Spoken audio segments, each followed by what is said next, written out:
Stugotz, why were you asking Mike Ryan? It sounded like you were asking Mike Ryan permission to go to a concert.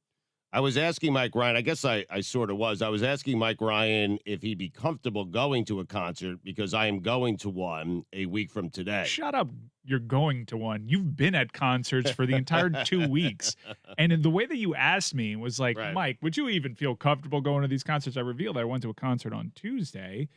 And you do this thing where you cast judgment on large gatherings of people. Hold on. What do you mean? Hold on, Mike. Just It's the stop Deer there for a District, second. that's it. I hear a yes from Chris Cody, and I haven't heard what the point is yet.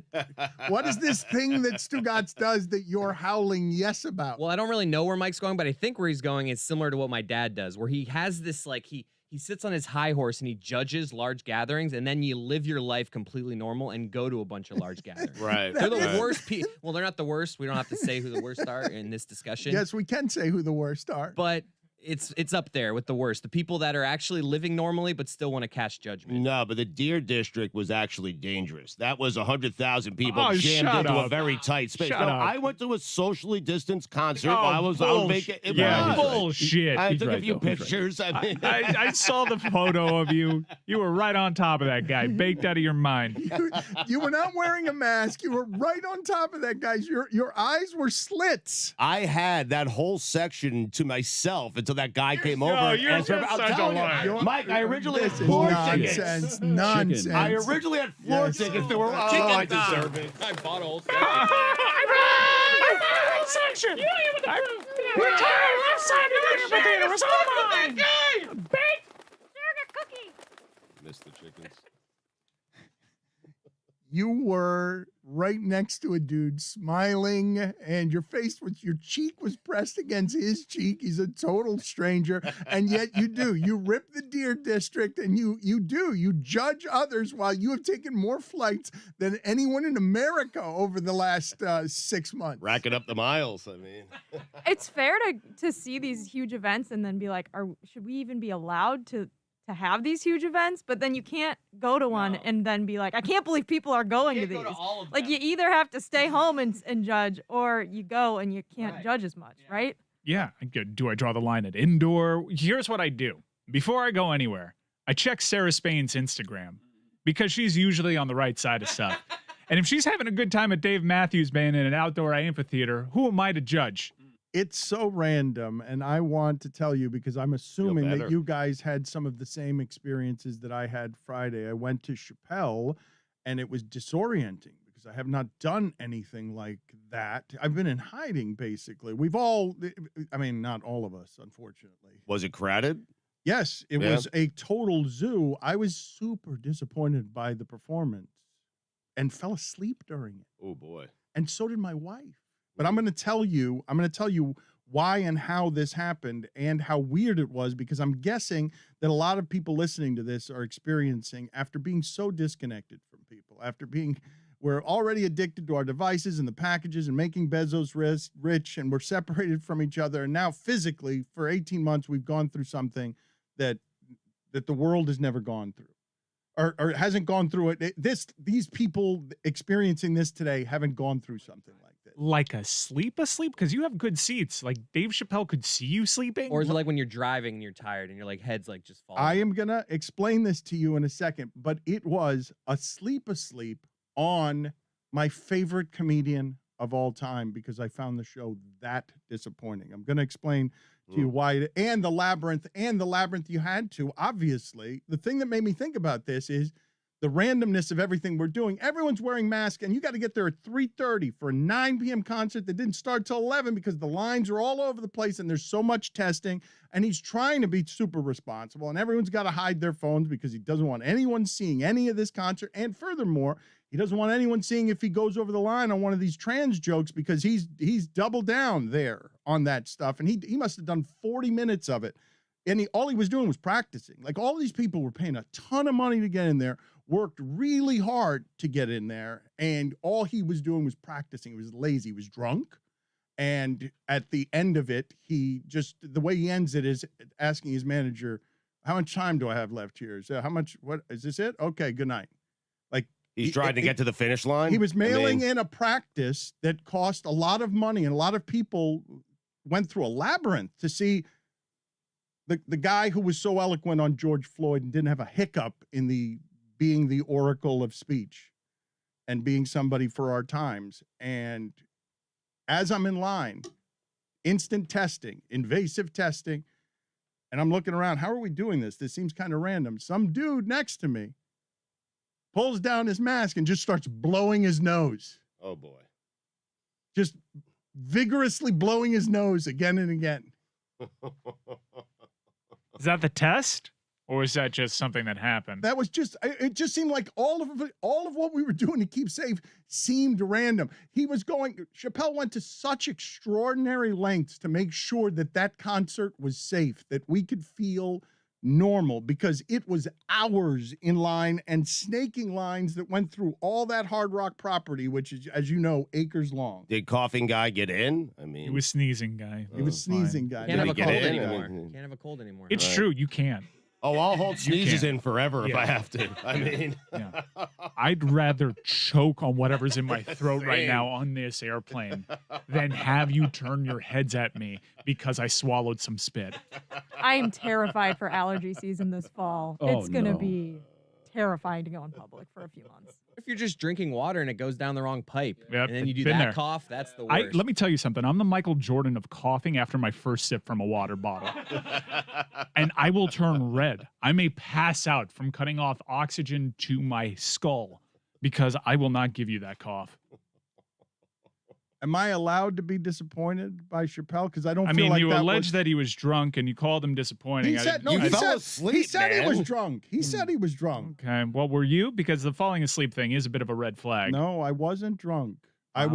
was tired from an enormously large labyrinth and obstacle course that took 7 hours to get in there in a show that started 2.5 hours late. are you saying there's a chance he was good and you were just tired? No, I'm saying and on top of that, he did 40 minutes again on the doubling down on the trans stuff, which is like I don't like that. he's doing it just because he can do it. Because he look, this is the part that I respect so much about Dave Chappelle beyond the fact that he's great at what he does. He has this hit show, and from episode 1, Stugotz, he comes out of the box trying to get fired 20 years ahead of his time on what it is that he's doing, you know, honoring Richard Pryor and everyone that came before him among the greats. Comes out of the box like that, doing that show with Neil Brennan. It's a cultural phenomenon. Comedy Central gets him in a meeting room and says, $50 million, Dave Chappelle. $50 million. And Dave Chappelle looks at all of the people in that room, all of whom are white, and he's explained this on James Lipton, but this is way ahead of its time. And all of them are laughing, and he realizes, wait a minute, these people do not realize that the Chappelle Show is black people laughing at how white people look at black people. It is not white people laughing at black people. But he was in a room with people giving him $50 million, and none of them seemed to know it. And so he heads to Africa. And we say, he's crazy. And he gets back and sits down with James Lipton and says, man, Martin Lawrence not crazy. This entire thing will do this to you.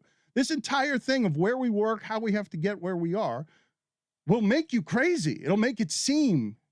And then he breaks out on his own with a remarkable freedom that makes Kevin Hart jealous. You should hear Kevin Hart talk about where he comes from and why he grinds that way, because his childhood was a horror.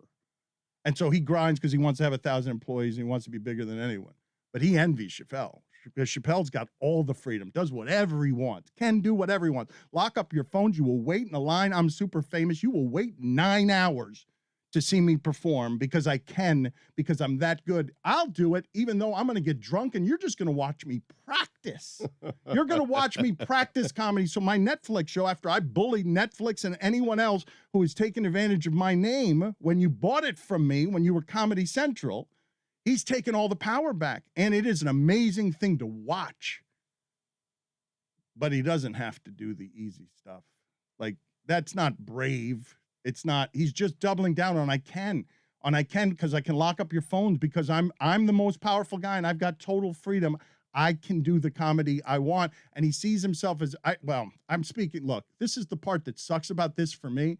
I am not like to criticize Dave Chappelle Right. makes me an asshole. because he's so good at what it is that he's doing. Yeah, but he And wasn't I- good on the night you went to see him. I So can't know criticize that. I'm him. just trying to explain how disappointing it was, right? Because I paid $500 for those tickets and I did an obstacle course to see the comic of my times. Like, bring it. And I get it. I think the last time he was there, he got booed off a stage, lasted 10 minutes, and got really mad at the audience. So this might have been a bleep you to, like, I'm coming back here and you're gonna watch this because I'm famous, and you're just gonna sit there and watch me get drunk, $500 a seat, and you're gonna all wait 9 hours because last time I was here, you booed my ass. I was going crazy at the time, and I left the stage in 10 minutes. Was it Zoe's thing? Was it? I don't think, has he been back since? He went back and he didn't perform like there. He performed in like Plantation or something, some strange venue. You paid $500 to go to sleep. I mean, could have just stayed at home. Nice little I was night, only asleep for little five walk. 5 minutes. You went 6 hours without a cell phone. Also, I mean, you paid to not look at your phone for that long. Am I allowed to be disappointed by that? Am I allowed? Yes. Am I allowed of to? course, Dan. But you are one brave soul for revealing it.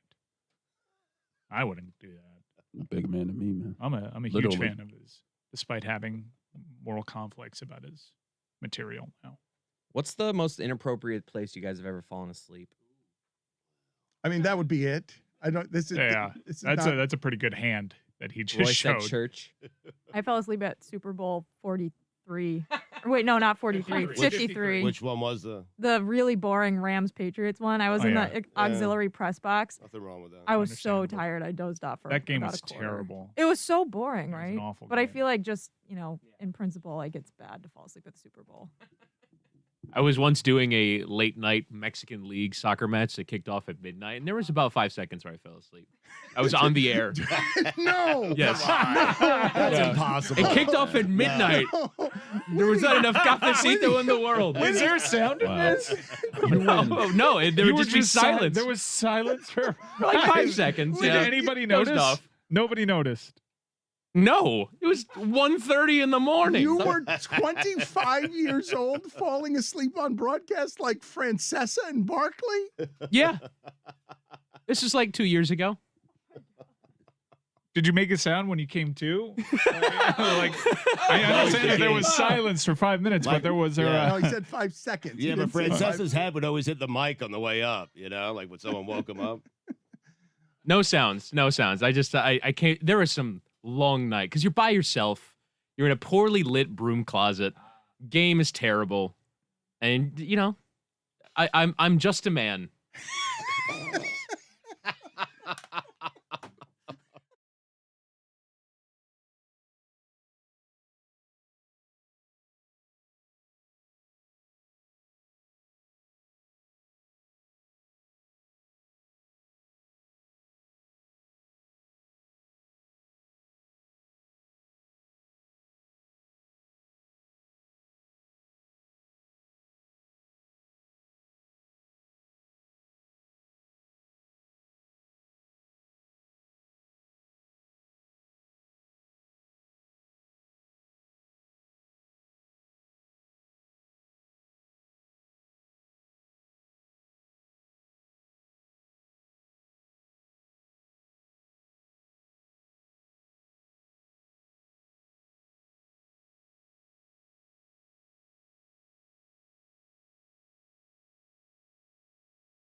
We have noticed in the division of the last 18 months, as we have been separated in ways that are a bit shocking, that we cannot agree on much of anything. Not vaccines, not anything, not facts, not anything.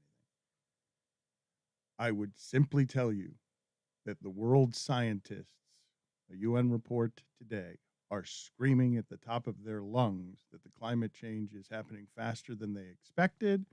We are seeing it in obvious ways, flooding cities and places on fire and record-breaking heat by 5 degrees in places that make it the hottest place this planet has ever been.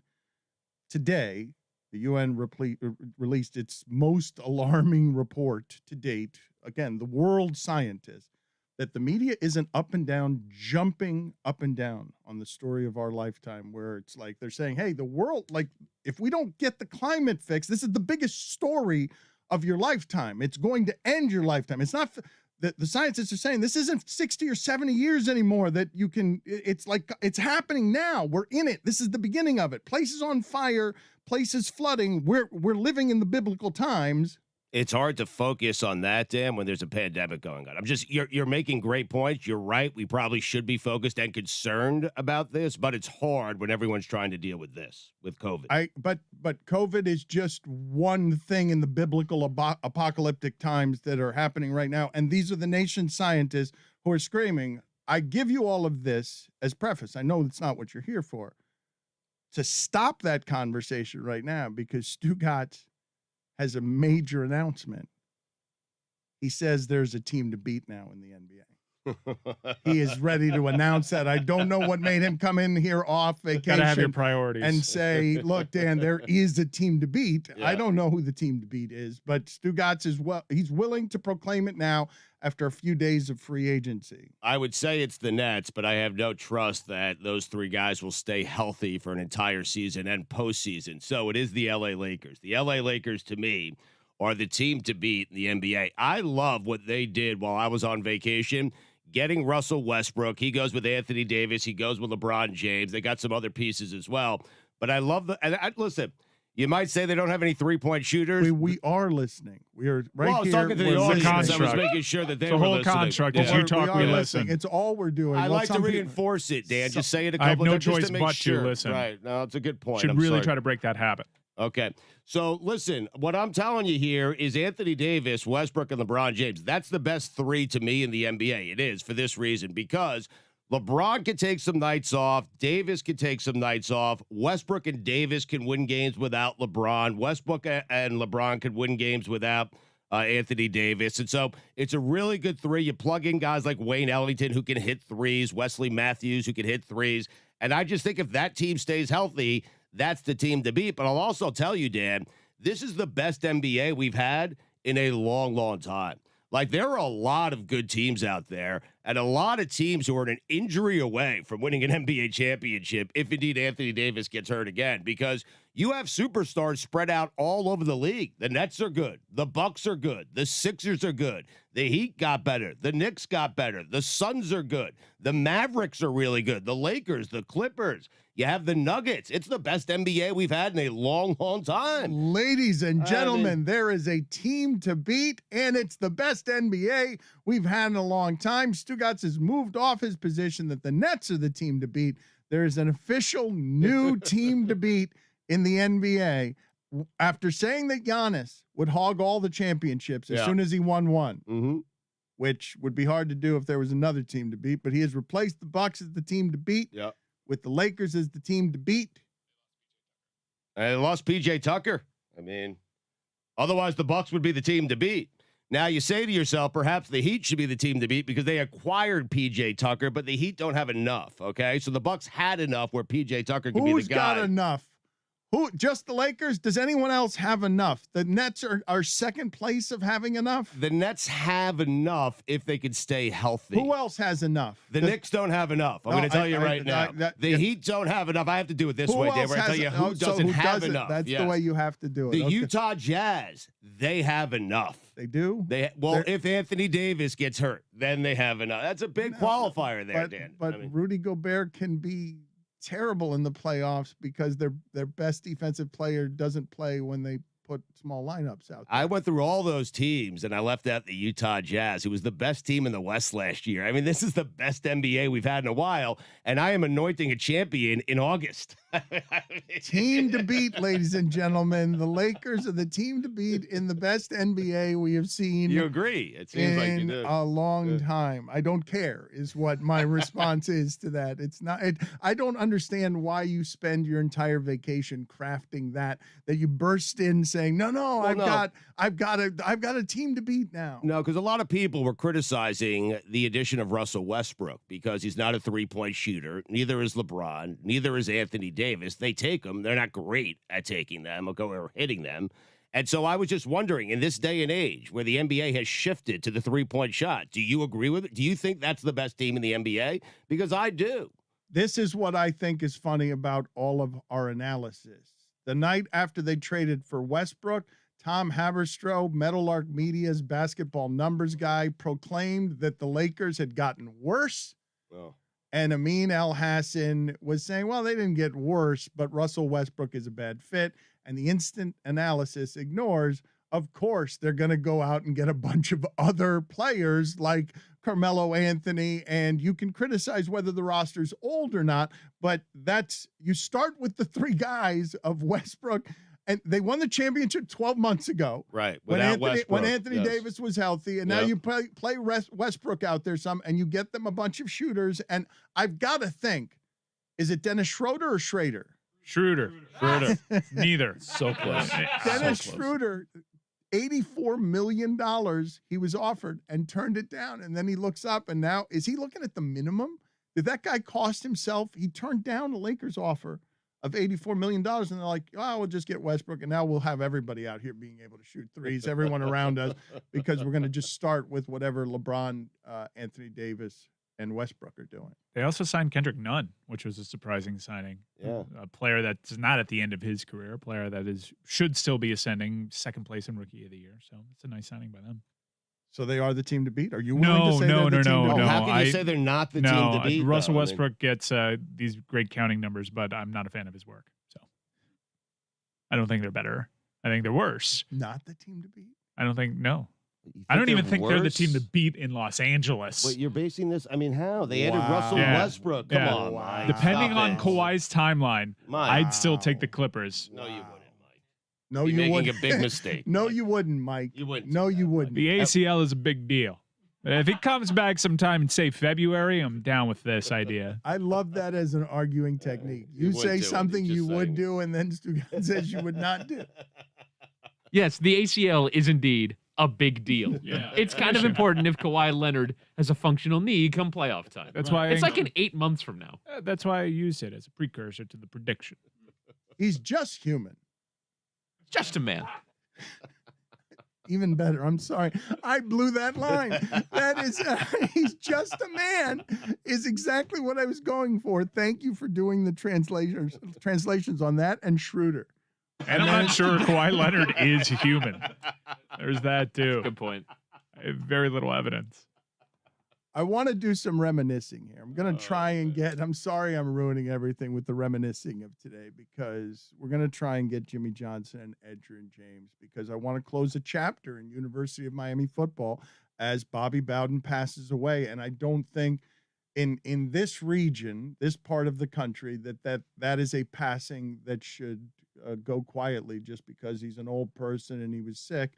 We are burying a glorious, nostalgic time in South Florida. Do you feel like it went quietly? I mean, it was everywhere yesterday. I'm saying when obituaries happen sometimes with the old, it is something that we can move away from it very quickly, or the sports talk of the day, whatever it is, USA winning a team medal, it can get in the way of the old guy dying. Right. And this is an old guy who was the rare old guy. Grandfather all our lives, it felt like, who was the head of the team that Miami hated and competed most against at the height of the best college football, and yet was beloved by all. That's a hard one. You could respect Nick Saban all you like, but there ain't a whole lot of beloved by all there. Right. Charming, folksy, leader of a team, and as Mike said earlier, a man that just, you're watching him in his way and you're like, yeah, he's going to care about my kids. I want to send that guy. I want to send my son to go play with that man because he seems like he's about the right things. He's trying to do the right things. And he built a monster in a school that had no right ever to be that kind of monster. When you're talking about going up against Penn State and Ohio State and all the schools that had dominated that sport, a school that had no right was a titan, a beloved titan. I don't know. I can't say this, I don't think, about anybody. Like, I can't say it about Bear Bryant. And you can respect success. You can respect excellence. But somebody that you just look at and like, man, that he did it right. He was kind. He was good. He was a good person, charming, tried to live, God-fearing life, but tried to do the right things. He did it differently. It wasn't a dictatorship. He wasn't a yeller. He wasn't a screamer. I thought the most interesting thing to me about the coverage yesterday was to hear guys like Warwick Dunn or Charlie Ward or others saying, hey, when I met him, I just wanted to go play for him. I wanted to learn from him. And then once I got there, I didn't want to lose because of him. And that was it. So the players knew, and I think their families knew, that this guy really cared about you, really loved you, was not going to scream and yell at your kid when he's away from you for 4 years. He's going to take care of you the way the parents kind of took care of their own kids. Tried to, couldn't.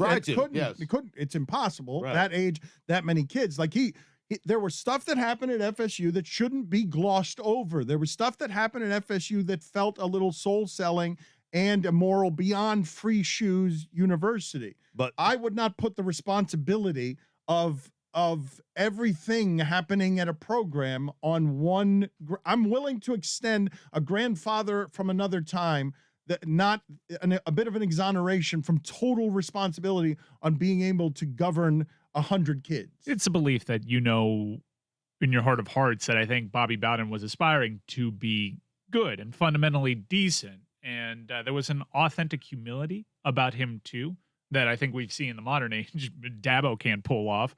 Heck, his rival at Florida, Steve Spurrier, certainly couldn't pull that off. Give me second place on, because Bear Bryant, all these guys, college football charming, not only excellent, but it's sort of what they said about Conan O'Brien when his show went off the air for the last time after a 3-decade run across the media. They said it's not just that he was funny or inventive or different. It's that he was kind, as Jay Leno was not seen as that. And there was some cutthroat stuff going on. I can't think off the top of my head, second place, charming, excellent college football where you don't have to be an asshole in order to win. You can do it another way. Well, this one's going to be problematic, but I think Les Miles was probably closest.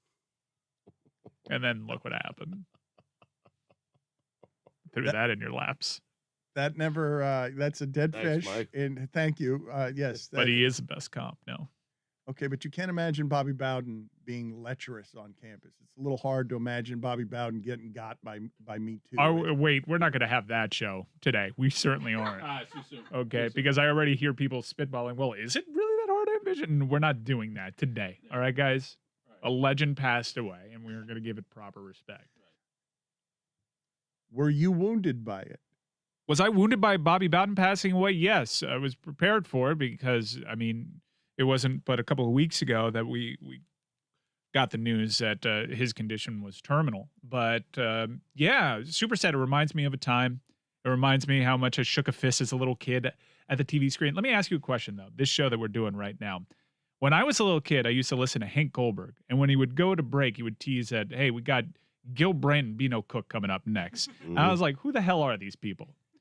Are we doing that now? We are doing Is that there a show little right kid now. that's like me that's like, who is Bobby Bowden? We're doing that show now, and I'm going to leave it behind in a second. But I want to tell you a couple of Jimmy Johnson stories. But Fancy Lad, I'm just a man, wanted to get in here. Yeah, I just wanted to say that Bobby Bowden, I was sad, and it was only because of this show, right? Like, the heated rivalries between Miami and Florida State weren't really around when I became a University of Miami fan as such. And so this show kind of made him immensely likable. Like, I remember all his interviews and just how fun and you having a great time with him and just how fun-loving he was as a kind of late-in-life ex-coach. I wanted to put the context around this, though, as we're talking about the excellence of these three individuals that we're celebrating in South Florida for resuscitating and reviving a ancient time in sports when our show was falling in love with local sports. All of us were those Miami Florida State games for me. I don't know about you guys, but they sort of introduced me. Oh, sports can be hugely fun. I'm in college, the student section, teams never lose in a game, a home game, the entire time I'm there. This is my introduction to sports allegiances. I go to the school. I'm a journalist at the school. I belong to something. I went to in the Orange Bowl latter stages. Brock Berlin was a quarterback. There was a great overtime game between Miami and FSU, and it's not even remembered as one of the greats in the series just because of all the kicks and how many great games this series has had. And Bobby Bowden was on that sideline, and I'm just so happy I have that memory. It's an experience that I can always tap into. And I went to the Orange Bowl for plenty of games, but that was the only time I was there for Miami FSU.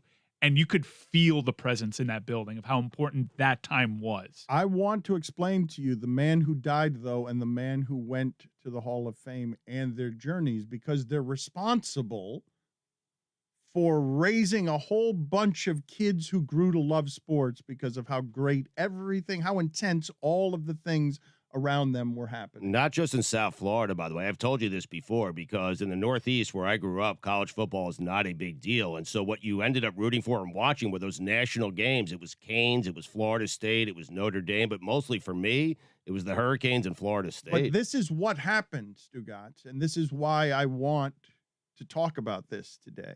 Whatever bleep you feel off of Miami's obnoxious fan base, whatever bleep you was on steroids during Heat, Dwayne Wade, whatever bleep you feel in the rest of Florida that's all screwed up, looks down at Miami, super brown, is like, what's wrong with you people? Like, what's the matter with all of that down there? These people made Miami a national team, not a regional team. They took college football, and the intensity of all those things was so crazy that Jimmy Johnson, playing against Notre Dame, Catholics versus convicts, they were calling him pork-faced Satan on T-shirts. And it's religion versus Miami thug South. Can't behave by the rules. Gang life in Los Angeles is adopting Miami as a football team because it's so rebellious. Jimmy Johnson is the guy who says we will taunt, we will showboat, we will celebrate. It just, all the swagger of that. The school president comes down on his head. No, we want to be Harvard of the South. I don't want all this taunting and stuff. Jimmy Johnson says publicly the next player that taunts will be benched. Safety for the University of Miami that week. Charles Farms goes to a cemetery, takes pictures with a black shirt because he's in mourning for the other team, and is wearing a shirt that reads "Shut up, bitch," and Jimmy Johnson makes him the captain. So you got a fight with the university academics, and that's stuff from the huddle. It's getting too close to the library. Jimmy Johnson, that's the happiest time in his life. The us against them from there in Miami was the happiest time in his football life. He goes to the pros, has a lot of success, but he always misses that time in Miami, that time going up against Bobby Bowden. Says his ego demanded that he go test himself in the pros. But if he had to do it over again, and if absent that, probably would have just tried to stay at Miami and do the Bowden things. Hates the man he was as a professional coach. Now, I want you to follow the journey because Bowden seemed happy the entire time. Jimmy Johnson was miserable everywhere in the storm of birthing college football championships, Dallas Cowboys, Jerry Jones, making the Dallas Cowboys more relevant than they deserve to be 30 years later because of they've won like 2 playoff games. But those dudes fighting at the top of sports, Jimmy Johnson and Jerry Jones, ego. Jimmy Johnson hated himself. Looks back in retirement at that guy and makes a vomiting sound because he's like, that guy went to his mother's funeral, looks into her coffin, is like, I've been living life all wrong. I need to quit the Dolphins. I need to tell my sons I love them. One of my sons is doing a lot of addiction work now, but he's got problems, and it's because I haven't been there. I need to dedicate myself to family. Most changed man I've ever seen across adulthood in sports from mercenary, bleep off, don't care what you think while I'm the coach of the Cowboys, don't care what you think when I'm the coach of the Hurricanes, to softened. I need to love people the rest of my life because the owner who let me go in Miami, Wayne Huizenga, was always sending me notes, QTL, quality time left, sending me jet skis, QTL, you only have so much time left. And Bobby Bowden's clock expires, and Jimmy Johnson makes the emotional journey through age, Stugotz, of looking back on his life and hating the excellent champion that he was, while looking into his mom's coffin and saying, I've lived life all wrong. And now he's on a boat, jet skis all the time. And you see him, I couldn't have imagined Jimmy Johnson crying.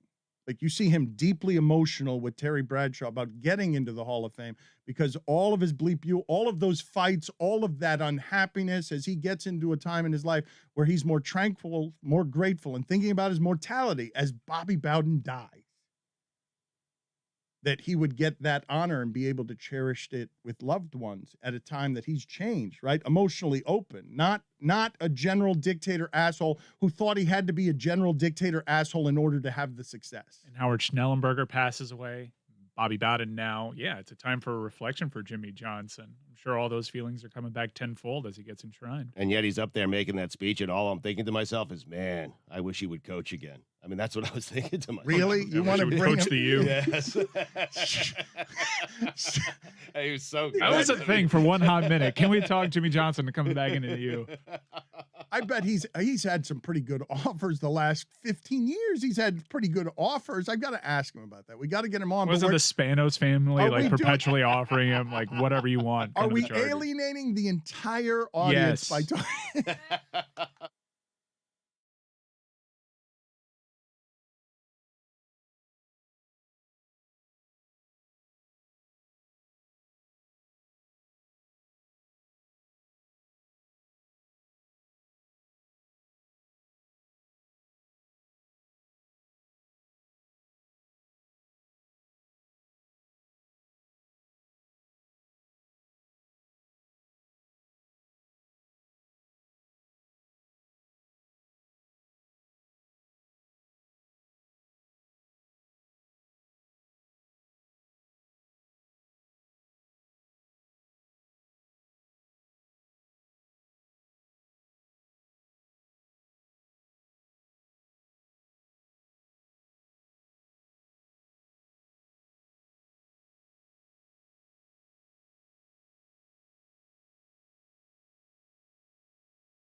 Stugotz isn't quite ready, so he's still talking to Back me. hurts. And he just came back off vacation, and all he does is complain about his back and that he's working too hard. He again smells like an entire factory of cancer. Thank you. Just unbelievable. How? Yeah. What you're stressing? I can My smell. back, Dan. Mike, can you want to get near him? He smells so much. Like, what kind of cigarettes do you smoke? Now that I it's don't all, even know. Whatever's in my car. I mean, I have no idea. I'm not keeping track of this. You don't point. know the cigarettes you smoke? You know what? I asked for silvers the last time. They gave me these silver 72s. They're shorter. They're healthier for you. There's not as much tobacco. I'm very happy about this. Yes. It's a big development. Like for a me. Michelob Ultra, where the marketing is just like, wow, this is good for me. Chris, Chris, can you please put on the poll at Batard Show? Can you ever describe any brand of cigarettes as healthiest? I mean, they're shorter, Dan. You get it? Like, it's not a full cigarette. It's like a That's not- half a cigarette. That is not healthier for you, Stu.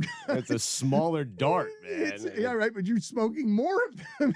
Well, that's the problem. You see, I don't feel like I'm getting a full one in, and so occasionally I'll have 3 straight. I mean, and I just did that. So. Your tongue must be covered in some sort of ashy film because of how strong.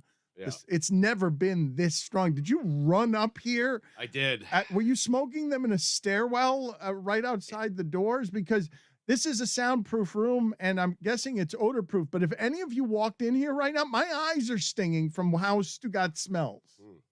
Stugotz, if you do decide to plug whichever cigarette brand you like, they might send you some free ones because we just got some free stool softener from Coles for plugging their wow. commercial. Excellent. Well done. Where is the song? Can we talk? Did you tell them? We've been trying to reach out to the singer of the song of that commercial. Yeah, Mike, you came in here and Well- laughed because, yes, Mike just opened the door Yeah. and it was like a forest fire over his face and he's wearing a mask. To answer your question, I smoked the darts in the parking garage, which already smells like cigarette smoke to begin with. So you're getting that combined with the 3 darts that I had. Don't put this on the garage. Oh, I mean. You've never smelled like this. My eyes are stinging. It feels like the leper colony that passes for the smoking room at Dania Highlight. That's exactly what I was going to say. It Wow. reminded me of peeking my head in there. Memories. Yeah. It, Bomb ones. if leprosy had a scent that came from cigarettes, Stugotz's face and tongue right now smells like it. Time now for weekend observation. Great. It is time for Stugotz to share his game notes. No one in the media will tell you what happened better than my boy Stu. Dan, a lot of things came back while I was away on vacation. Unfortunately for you, one of them was me. But fortunately for all of us, with 39 gold medals and 113 overall medals, and despite an unimpressive victory over France in men's basketball, Dan, make no mistake about it, the United States Olympic team is back. USA! USA! USA! Hey. Although, have you seen what they're doing in China? That they're just adding Taiwan and Hong Kong to their medal list so they can say Wow. they beat us. That's a In heady their play. personal record book, they won the Olympics. They Right. personal record book the Olympic medal count. How do you play? Do what you got to do, right? Good job out of them. Dan, Kyle Lowry to the Heat, DeMar DeRozan to the Bulls, Evan Fournier and John Wall to the New York Knickerbockers, Russell Westbrook to the Lakers, and Dan, don't look now, but NBA free agency frenzy Yes. is back. I wrote that like a week ago. Almost died over the weekend in Delaware. Not of COVID, of boredom. MLB trade deadline. What happened there? Delaware is boring, man. I don't think anyone relates Delaware to huge bursts of enthusiasm and energy. The first state, numero uno, Dan. How about that? MLB trade deadline. Active. Delaware. Rehoboth Beach. Who knew? Dan, Delaware is back. Xander Schauffele, congrats on the gold. Do it in a major. Bobby Bowden, dadgummit. Russell Westbrook is a healthy. Anthony Davis ankle away from the W in Westbrook, standing for winner. LeBron, just so we're on the same page, Russell Westbrook doesn't care who you are. He doesn't sweat you. And in his mind, he likely thinks he's better than you at everything. Hope we're on the same page now. While I'm getting on the same page with people, Carmelo Anthony, just so we're on the same page, any championships won with the Lakers will not count as a championship in my personal record book. You can't tag along for a title at the end of your career when you're Carmelo Anthony. You can't do it, Dan. Mello. Hope we're on the same page. Though. You agree with me, right? I'm just amazed. Why would that cat? I mean, what does Carmelo do? Anytime there's an announcement of a personal record book update, I have to stop and say, wow, because you have now stated it. If Carmelo Anthony, he will be, it's Kevin Durant and Carmelo would be the only guys that the people. Olajuwon as well. Yeah, those two didn't count. He only got those titles because Michael Jordan left for a couple of years. I mean, otherwise he has none. But right? so that's some elite company that Carmelo's going to be keeping if he enters wins a championship, but not in Stugotz's personal record book. Yeah. With the greats. Yeah, the all-time greats. In fact, yes. it might be like a new Hall of Fame, like a better, more elite Hall of Fame. LeBron should start winning championships with the guys Kevin Durant couldn't win them with. I really botched that. It was a great line, and I'm really upset. Vacation, dead show, cookies, darts, and mushrooms. Mushrooms. Where was I? Do you want to deliver it better? Perhaps a whip it or two. I mean, the last time you did a whip it. A whip it? Cartridges. I've never done a whip it. Yes, you have. I've never put it on the poll, Chris. Has everyone done a whip it? You think Bobby Bowden did a whip it? Okay, very good. We definitely did. Okay, very good. Bobby's like he was like back in the 60s. He did. Yeah, of course he totally. did. Right? Were there whippets in the 60s? Of course there were. Put that on the poll as well. Of course there were. I don't know when we started. I don't know when we started doing whippets. When do you imagine whippets were born? The back row over here doesn't even know what that is, Dan. Really? Is that Except Tony. what is a whippet? Is that the thing you do with whipped cream? What's the thing you can get high with whipped cream? Yeah, that's kind of the thing. Remember that time, that brief moment in 2017 when the U was back, and then we went to bars in the Grove, and we stepped into one bar, and the sounds that our feet would make after they hit the whippet canisters. I still regard this as one of the saddest times in my life. There were like 20 on the seeing floor. Carl Patetti, former University of Miami kicker, still at the tavern. What a name. With dozens of whippets all over the floor on dollar beer night, and my photograph on one of the walls with an ex-girlfriend, Jerry Kuzman's daughter. That was a happy time in my life. Goose. Ruined by the whippets on the floor of the tavern near Carl Patetti, who apparently has been there for the last 25 years. It just closed. Really? No! Get out of here. No! Yeah, it was a while ago. It was it was just before the pandemic. No! Yeah, I actually played the last show there. They were keeping a tight space alive, one beer at a time over the decades, and the pandemic took them out. The single worst toilet I've ever experienced in my life, and I've been all over third world countries. Bull bar, man. Have you been to Churchill's? Oh, Johnny Rockets?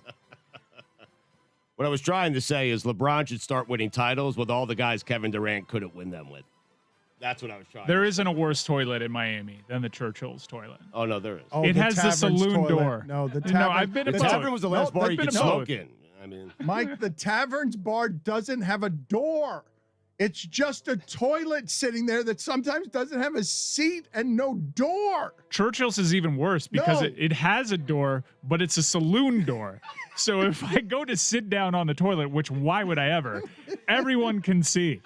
It defeats the purpose. Why Again, even? But a saloon Why even door, fake at it with a least there's half door? The tavern didn't have a door. If you Who needs a door, if you though? needed to poop, you need to go to the dirty toilet, and it's just out in front of everybody, and everyone knows you're a guy who pooped at the tavern. But at the tavern, I'd wear that like a badge, though, man. It's a terrible badge. but at the tavern, if you wanted to poop, you could still go to a receptacle and get a piece of toilet paper. At Churchill's, the toilet paper is chained to the wall.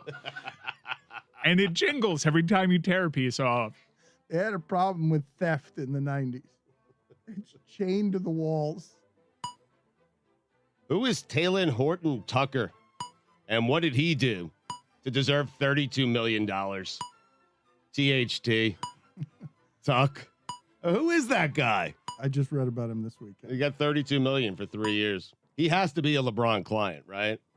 Meaning within the agency, it has I'm to be. sure basketball people, I'm sure we're sounding ignorant here, not knowing a player who others know is good. It's not because LeBron snuck in $32 million. I think it's a player that you and I should know that we don't know. It's a piece they didn't want to give up in any of the rumored deals at the deadline. Okay. Javi Baez, Anthony Rizzo, Chris Bryant, former Cubs, only do one thing, Dan. They pay instant dividends. CNN selling their greatest moments as NFTs really has me thinking. United States, France, revenge game. In what was by far the biggest surprise of the weekend, John Isner played a 2-set match.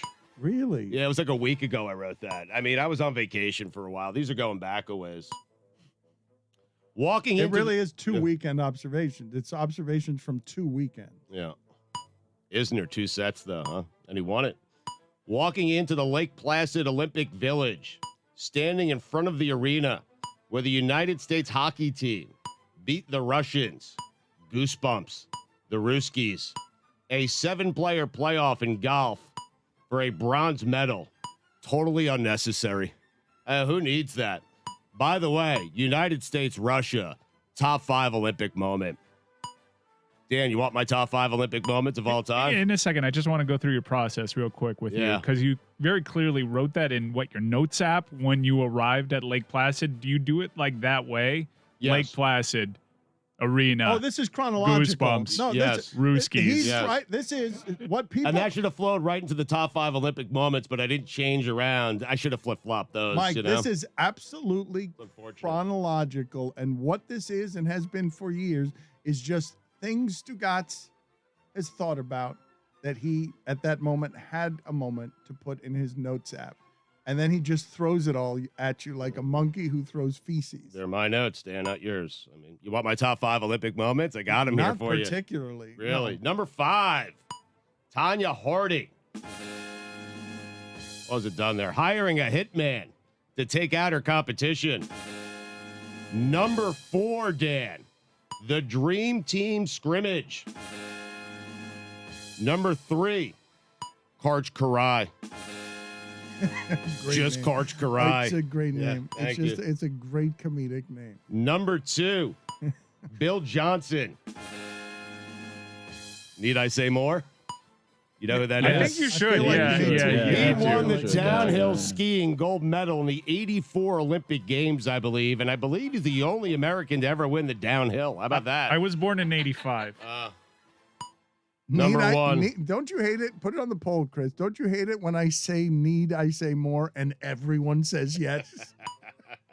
Especially with a name like Bill Johnson, who sounds like he could be anybody. Really? Bill Johnson, A great need I say skier. more? Your question, really, I think everyone would answer that. You do need to say more. Is it that Bill Johnson or is it another totally random, bland Bill Johnson from I 40 years understand ago? the kids asking more and demanding more, but you should know better. I should know better, but again, we are doing a very old show today. Yes. We are doing very old Wait, things. this isn't a kids thing so much as it's a downhill skiing thing, I think. There's that too, but he just went back to the 1980s to give us U.S. Olympic hockey, and it's all he knows about Lake Placid. It's literally the only thing. I Googled his name. He's not even the first result, Stugotz. Billy Johnson?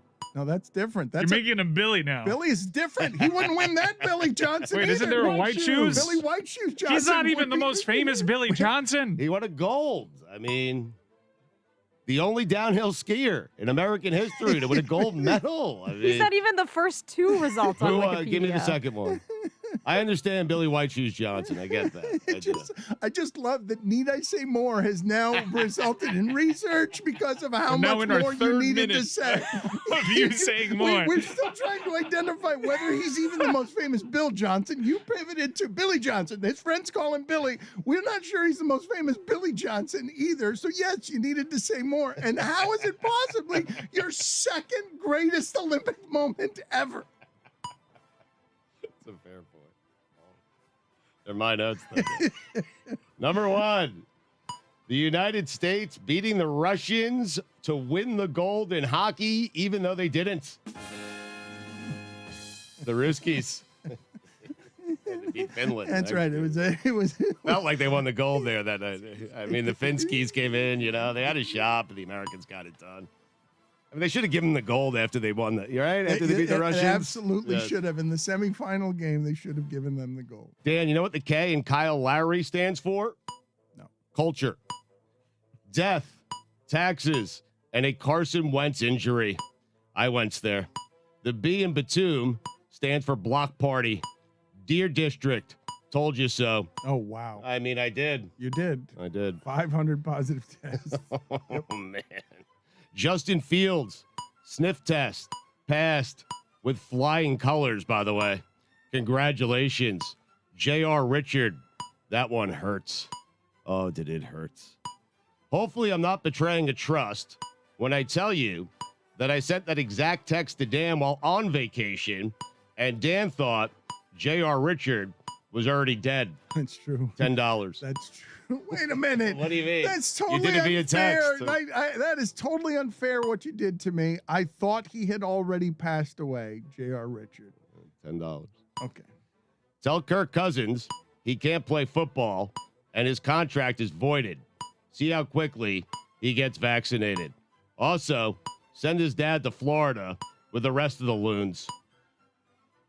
I had a whole rant prepared on voluntarily splitting a gold medal until John Amici opened his big smart mouth. Meech. Dan. Kemba. No. Kemba. No, you're not going to get excited about Kemba. Can we stop with the whole Kemba Madison Square Garden stuff? I mean, it was the Big East tournament that happened 15 years ago. Everyone's making the correlation. Dan Kemba. We got Kemba. 3 seed. It is such a Knicks move to go through free agency, not get anybody, and it's almost the perfect player to end up with the Knicks as they try to improve. The Cardiac Kid. Mecca. MSG. Big East tournament. Back when college basketball meant something. Coincidentally, that's our youngest observation yet. Bryson DeChambeau making not getting the vaccine to be some sort of act of nobility when there's clearly plenty to go around. Bryson, holy shit, the Stugotz is strong in you. To the kid at the Sagamore Hotel who walked past me asking his dad, when a Coke can sweats, does it sweat Coca-Cola? A, great question. B, was just as shocked as you were when your dad said no. Mike, are you laughing because we just got clearly to the portion where Stugotz is just checking out of his hotel and is bored in line? That was it. That's exactly where it happened. Big Stugotz That's exactly where it happened. finding out that Coca-Cola sweat isn't actually Coca-Cola. It's a good question for a kid, though, right? I mean, he's got a can. It's, condensation love is that we are happening. now I just at- love you It's eavesdropping. condensation. I And love- then like it washing over your face. It was What? a All of loud it. kid. I feel like we're getting to the end because now Stugotz checked out of the hotel. Here come the plane observations. George Hill. Don't skip them. 2-year deal. Do not skip them. Let me just say, this bed is 17 minutes long, and I thought there's no way we'd ever reach the end of it. Got 55 seconds left on this bed. George Hill, 2-year deal with Milwaukee. George, we've had this conversation before. So just a reminder, rent, don't buy. Kevin Durant, do it in the finals. Peyton Manning, weave in a salad. Oh, I mean, no. perhaps, the next No. place you go to on Peyton's Place, you should be a salad bar. That was terrible. You look great. He did look great. I looks honestly, thin. you're right. It was terrible. I honestly have no idea what U.S. wrestler Gabby Stevenson did to win, but holy shit, that was exciting. Also, Gabby is my favorite athlete of all time. Dan, something's brewing in Milwaukee. AL East, up for grabs. Here come the Yanks. Edrin James, in a room full of cool people. You were the coolest. Edge, Bobby Bowden, thank you for always being so good to our radio show. Enjoy that big rocking chair in the sky. Great. A Delta Plus variant, because Delta without the plus wasn't enough. Unvaccinated people, you take the state of Florida, since you already have. We'll take the other 49 states. Is there 50 states? There is, huh? Ron DeSantis, if you think it's hot in Florida, wait until you get to hell. And when you get there, say hi to Art Briles for me. Dan, those are the weekend observations.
One of the great thrills in doing this job is seeing Stugotz after he's accidentally pooped himself and magic has been made. I cannot tell you that a writer of fiction could not write something funnier than the show that Stugotz wants to do late in life, which is a New York sports radio show where he could just say, Bill Johnson, need I say more? And the audience knows. And so you thought you were nailing that line. I Bill did, Johnson, need I say more? Second best Olympic moment I've ever seen. And all of us reacted by staring at you and wondering who you're talking about. And then I saw Fancy Lad get simply enraged. First off, I felt bad that I didn't know who this was. Like, should I know who this is? And then he said Yeah, he's an American hero. I mean- 1984 downhill Olympic skiing. I'm like, no, I need not know who that is. And then I go to the Google page. Result number 1, Bill Johnson Ministries. Result number 2, U.S. Congressman Bill Johnson. Result number 3, Bill Johnson, parenthetically, pastor, his Wikipedia page. There is no mention of this downhill skier on page number 1 on Google. It's a common name. Also, Kerry Strug. We kind of forgot about this, Stugotz. Why was that not on your list? Well, I don't know. his list is flawed, as we've It's my list. established. Feel free to make your own list. Oh, yeah, I that's mean, right, That was yeah. mine. I went with Billy Johnson. I Right. just want to marvel for a second more. I'd like to see Roy's top 5 list. Top 5 Olympic moments. Yeah. Okay. What do you think number 1's going to be? Michael Johnson. Thank you very much. Goodbye. Top 5? You want to hear top 5? Because Michael Johnson's a pretty common name as well. Michael Johnson, need I say more? Yeah, it's John Carlos with the fist up in the air. That's one. You want some time Well, on you're this? just- or? no, Yeah, you well, don't- I need some yeah, time. well, you take need your You time. time. don't have Take to your time. workshop it on the air. Just Like, said your top 2. I don't feel like I was summoning it It was three. immediately. You went top 1. You ruined the list. The list is now ruined. It's We still better than his. we didn't need What do you mean? and not really, Mine. though, because his produced Bill Johnson and Yeah. amazing content. Need I say more? And the literal response to that is correct is yes, you need to say more. I need more. I need more. But on Karch Karai, you didn't need any I more. didn't need any Right, more, That was no. fine. And Okay. Rulon Gardner, that was my number 4. And Coach Fry is my number 5. I agree with you on that one. A terrible list, Roy. I I wish I could apologize. just send you somewhere. Can I send you somewhere? Do we not have filming capabilities? Somewhere your list went 1, 4, 5, and it was just spewed all over the place, and I didn't need it immediately. You could have waited for a second. It's his list. But Xander Softly, though. I mean, outside looking in. You guys were so funny during the break arguing about getting moved by a wrestling event that none of you understood. It's just sports is happening in the Olympics, and we tune in because sports is happening, and none of us know in dressage whether the 25th. Well, first of all, they need to give the horses the medals there, right? Because they all look the same to us. Like we can't. Nobody watching that who doesn't know whatever the hell dressage is knows the difference between the 25th ranked dressage person and the first ranked one. Even like the big events, like the diving, they give scores out. It's like a difficulty plus execution. Obviously, a higher number is better, but I don't know what that scale is. But you're watching Stugotz's best observation, which is, I don't know what that woman did to win gold. It looked cool. She won gold. That's awesome. But how does one score points in wrestling? I have no idea. You do know, Witty, though, is when they screw up. Like the horse that just didn't want to jump that day. And that woman was That horse just didn't feel like doing it. crying. You can't blame the horse. You can't not thank the horse when the horse does good and then blame the horse when the horse does bad. You got to pick one. Choose your lane. Did you guys enjoy dressage? Because now it's all over. The Olympics are gone. Those weird Olympics that we shouldn't have ever had. USA. We won a gold. We won gold all over the place. We won more medals than anybody did. Worst Olympics ever. I'm going to come out and say it. Worst Olympics ever. We dominated. I disagree. Worst Olympics ever. Couldn't follow it. Don't know what streaming service is. They're showing it. Don't know what time everything is going on. There's no crowd. Worst Olympics ever. They're Watching calling the- it 2020 when it's 2021. That was weird. It's just all of it. That was weird. How do you have an They opening just and didn't closing wanna- ceremony they- with nobody there? Did they just not want to change the signage? That was weird. That's exactly what happens Yes. there. They have it all Yes. printed up, and you're not going to eat that. It's a weird time. Let's all agree. I mean, we're inducting 2 Hall of Fame classes. Like, there's weird stuff going on, right? Yeah, no, Yeah. I understand. It's a weird time. You thought he was talking about pandemic. No, he was talking about 2 Hall of Fame classes. Yes, It's confusing. It's my father. I'm doing the show with my father, who's reading the article on the Unabomber, arrives at paragraph 27, and it says, Ted Kaczynski fertilized his own grass with his own feces. And my father looks up from a newspaper and says, this Unabomber, weird guy. Like, it took that, like, all the paragraphs before that is he's trying to kill people with bombs, but not until he shit on his lawn did my father think he was strange. That's a thing that happened. They call that providing color in a story, and that's why it's necessary. What happened, Jessica? I can't tell what your look is because you're wearing a mask. What are you doing, Whittingham? I mean, those are the kind of details that make those written pieces work. I look for those all the time. Those little tidbits about people. I'm sure that makes it color good was journalism. brown. I've got a top 5 Olympics ever. Oh, wow. If you want to do Top that. 5 Olympic Games, you're saying? Yeah, my favorite. Not My moments. favorite Olympics. You're really doing this, though. You love myopia as a word. You're doing this. I wasn't interested in the Olympics, therefore the Olympics were the least interesting Olympics Well, ever. Dan, the ratings bear this out. Go woke, go broke. Oh, God. That's what they say. Jesus Hey, Christ. they've been saying it. Stop saying it. Stop saying it. Who's the Really petered out there, but they've been saying it. That's a You thing that wagged people your say. finger at Those me. guys over there.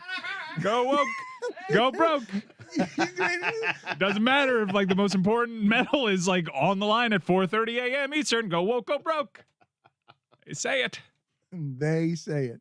Who's this? Number 5, Beijing. Oh, wow. Good games. Good games. Michael Phelps dominated. Yeah, There is a comedic city name I hope you have chosen because Stugotz just told me during the break. He just spit it at me. I didn't want it from him, and he just was being nostalgic about something that may or may not be on your list. Number 4, Sochi. Number 3. Lilyhammer. That was a good one. That was a good one. Yeah. Yeah. Not the one. Lilyhammer's a funny. It's a funny word. Number 2, London. Boring. and the number 1 Olympics of all time. Easy. Atlanta 96. Stugotz has a dark horse nominee. You left out the games of Sarajevo. Yeah. He was. I walked I gotta in. be honest, I saw it and I was like, I'm not exactly sure how to pronounce this one. That was the game where that was the games where Bill Johnson had his run. Need I say more? I mean, and I'm watching it right now. The guy did it on one ski. I mean, he was hanging on by a thread. Oh, Billy. We are getting so many people writing us what Bill Johnson actually is, which is like a struggling tax attorney in Tulsa. A lot of people have really seized on this Bill Johnson needing more after Stugotz said, Bill Johnson, need I say more? And we stared at him. He was so confident about it, too. It really is amazing to see. Like, he's like, this is good radio. I'm going to hit him with the Bill Johnson. Watch this. As I do old-timey sports radio. I can't believe Is that the show you'd be doing right now? Like, if everything fell apart Yeah. and now Stugotz has to scramble to do. It'd be me and Baselli in Jacksonville. We've discussed this before. I mean, afternoon driving. I'm guessing Baselli doesn't have a lot of range, so yes. But would you say to Baselli, would you guffaw and say, hey, Tony Baselli, An unfair shot at Baselli, I think. Bill Totally Johnson, unfair. need I say more? And you think Baselli is going to be like, no, you don't need to say any more. I totally understand. I think what you would say. Baselli, yeah, because I think he respects the Olympic heroes that we have in this country, and Bill Johnson is certainly one of them. And I wouldn't have to say more to Tony Baselli. He would know all about Bill. I'm going to text him right now. I'm just going to say Bill Johnson. Why don't we call him and why don't we Just call say him? Bill Johnson, need I say more? No, let's Okay. call him on air. Let's call Tony Baselli now without any warning of anything, and just let's see what show that would birth. Stugotz, I gotta give him a heads up that we're calling. Let me figure out how to do this. Okay. let's pause for a second here. Let's just pause for a second, gather ourselves, and have the next thing we're doing is calling Tony Baselli on air. Send him a text message. Say, hey, we're gonna call you. Okay. All right, and Give just him- say okay. But let's set up the idea of this, what it is that we're going to try to do here, because I want to see what the show that Stugotz would do with Tony Baselli if our marriage of many years fell apart. And I want to see where it goes after Bill Johnson. Need I say more? And I just want to hear that show from the future. Stugotz because it's gonna sound so old though. Well, do you think it might be a show in the future, but it's gonna be Are you old-timey guessing? But Sports which Radio. way are you guys guessing? Is Tony Baselli gonna know what the hell Stugotz is talking about? Or is Tony Baselli gonna have the same reaction that we had, which is, what are you doing? Who is this? How old is Baselli? Because that matters, right? There's no way he knows the Billy Johnson you're talking about. There's just no way. I think he does. I mean, he's Baselli. All right. This is the worst payoff maybe we've ever built up to. Does Tony Baselli know who Bill Johnson is? This is an awful show. Off of the worst Olympics. An awful show. Off of the an worst awful Olympics. cherry on top. Jessica just whispered, "Who's Tony Baselli?" Oh, jeez. Oh, my God. I didn't know you were talking about the football player. I didn't know he does radio. He's a radio person now? Jessica, are you just whispering behind the mask? Because this is the oldest show we've ever done. Yeah, It was it's Bobby been pretty Bowden. It old. was Jimmy Johnson. It's Sarajevo. It's Bill Johnson. We have never sounded older as a duo. And I imagine, I'm telling all these. We're going to get younger tomorrow. Cody. Well, what do I need to do? Did DeBaby do something this weekend? What did DeBaby do? What do I need to do? Okay, stir my social consciousness. Dan fell asleep at a tell me about- concert. Where's What DeBaby? happened with DeBaby? DeBaby deleted the post. Somebody, what happened this weekend so I can stay current with DeBaby? What happened? I can't do Kanye's album because all my favorite rappers are over 50 years old and I hate the mumble rap. So help me, please help me stay young. As Donda is Donda. I've got my ball and Bill Johnson anchor. Help me stay younger. Who do I need to talk about? Come on, kid. Not Tony Baselli? I mean, I don't know. He hasn't responded yet. Baselli. Because I'm tempted to talk about the relationship between Jerry Jones and Jimmy Johnson, but that's not going to make us any younger. Oh boy. No, it's not. How about Kirk Cousins? Can I throw him out Ooh, for I your think perusal? Yeah, I think I'd like to hear that too. Also, do you guys remember where you were when they started the Dak Prescott conversation that dominated? Like, should you do the contract extension? You don't remember the moment in time where it started. I'd like to be there for that. The first time First Take ever tackled this. We're witnessing history right now, today on First Take. Get ready for the next year and a half of what do you pay Baker Mayfield? No. Because Josh Allen just man. set a market. Oh, how about that? As soon as he signed, my first thought was, I said he was terrible. You did, yeah. I mean, Baker said, Mike, right? That's great for all quarterbacks. That's it was like felt like a shot a little bit of Josh Allen. Like, hey, he's getting that much. Every quarterback that comes up sits. Lamar Jackson's next. Lamar Jackson's got to break this record, right? So what do you pay Baker Mayfield? Get ready for a full year on First Take.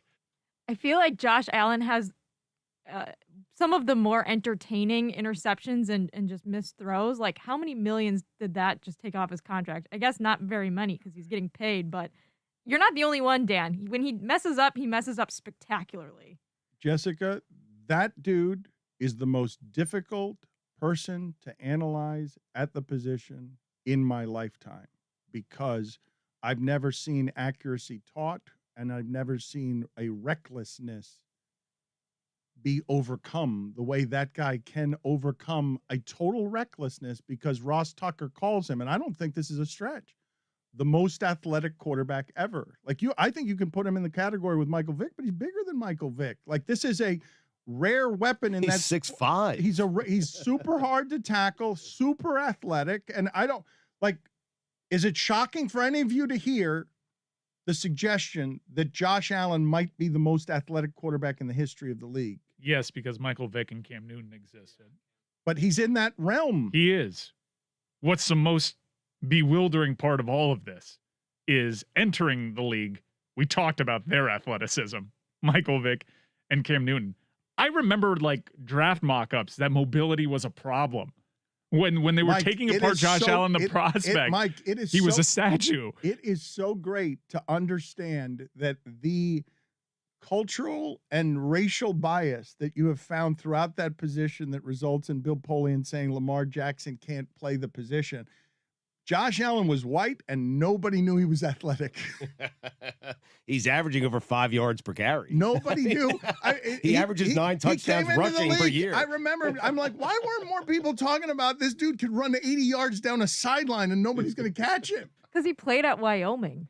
But shouldn't I have gotten that from somebody? But I watched him at Wyoming. I watched Wyoming games because he was a highly touted prospect out of Wyoming. This was not in his repertoire. Was I not watching enough draft coverage? Because when I say this quarterback has been hard to analyze, I said he was terrible because some of the throws he made rolling to his left, a guy's 10 yards away and he's throwing it into the stands. Hey, I saw that happen. Dan, I know what's going on here. It's not that you were wrong. Yeah, of course It's that he just got so much better. You were right about him, actually. No one could have seen him get that much better. That ultimately, you weren't wrong. Is that what it is? So Yes. the most wrong I've ever been about my player evaluation ultimately is not wrong. Different guy. And yet that is what happened, is it not? Yes. Totally different guy. It was him. It was him. He became mobile. None of us saw How that. did we not know that he was mobile when he came Well, into to the Jessica's point, Wyoming. But why didn't well, were we not watching the draft coverage? Were they saying it there? Were they saying it in the months leading, but when they did mock drafts and mock drafts and mock drafts, was everyone saying this guy is so athletic? Well, Mike is saying he watched the games because he knew he was going to be a top pick, and there was no way of seeing that. He never saw this. No one saw it in college. Best I heard was sneaky athletic. Right. And sure as shit, it was sneaky, all right. He has 74 touchdowns and 19 interceptions the last 2 years. Explain to me how that happens. Is it just that he was white? Or was it Wyoming? Or It was just solid play at Wyoming. It was a combination, but certainly we can't ignore white.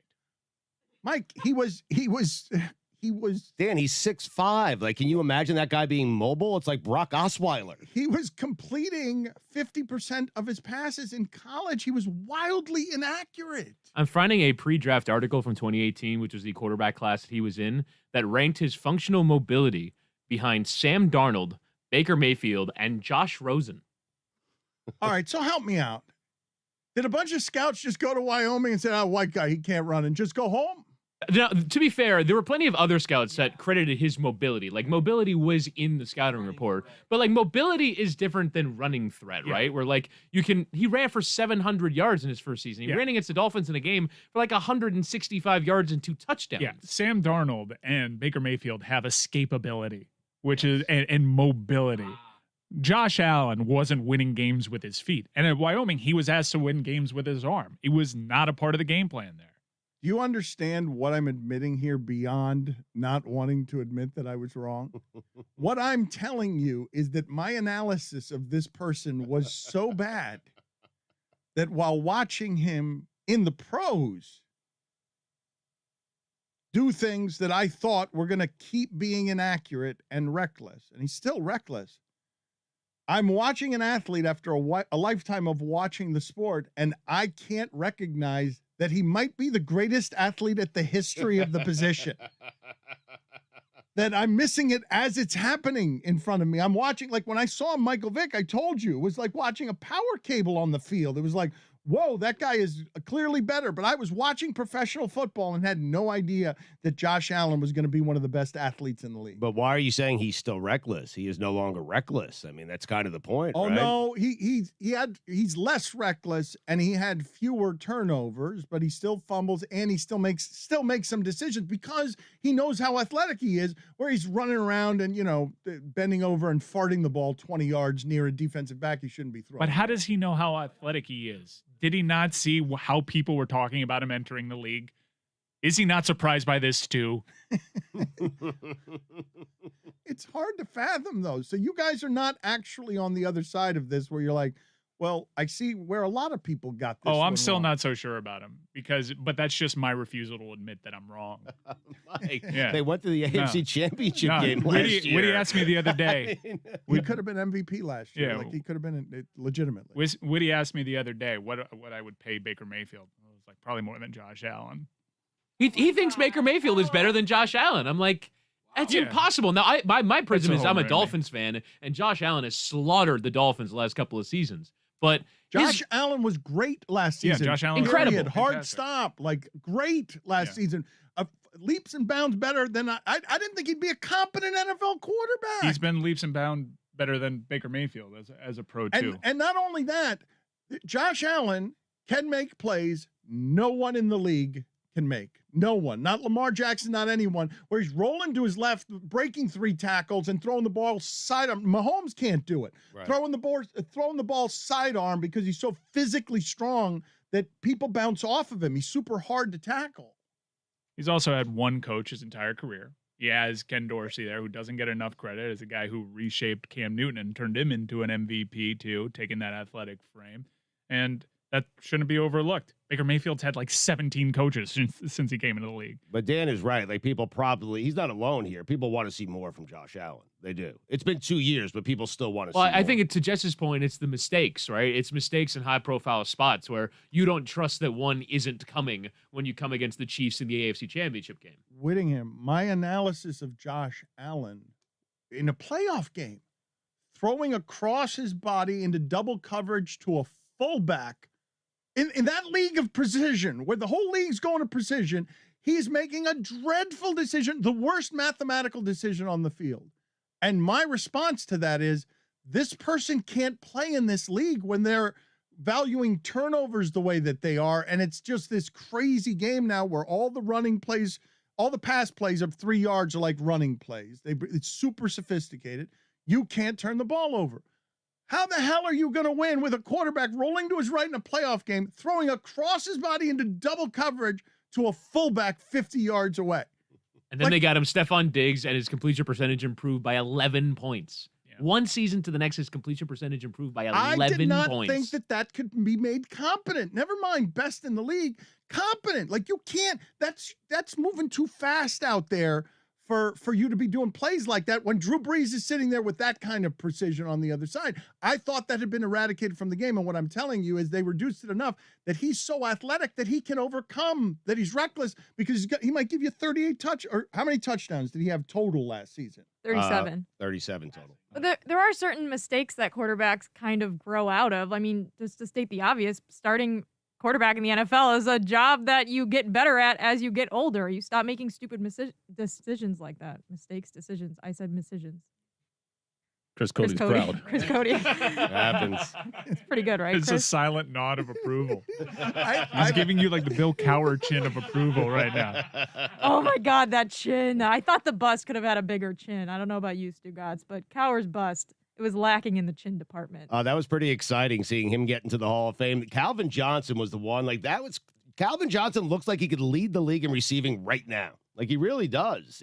I didn't realize Calvin Johnson's 35 years old. Like, it's crazy, man. The Lions have made 2 all-time Crazy. greats quit in their prime. 2. That's how bad the Lions have How? won. It's 50 years, right? Without Yes. a playoff win, or they have one No, playoff win. in They made it to 50 an years. NFC Championship game in the early 90s. But yeah, I mean, it hasn't been great. I mean, Stafford was there. I mean, Yeah, and Stafford, we're going to see Stafford now with the Rams. Everyone's expecting that to look amazing, right? There's a lot of people that are cynical when it comes to Matthew Stafford. Like, they don't know how good he is. They hold Detroit over him, and even though Jessica fell asleep at the Super Bowl, they went to the Super Bowl with Jared Goff. So this is an upgrade. But we all believe that that's an upgrade, and we all believe that Matthew Stafford wasn't the problem in Detroit, right?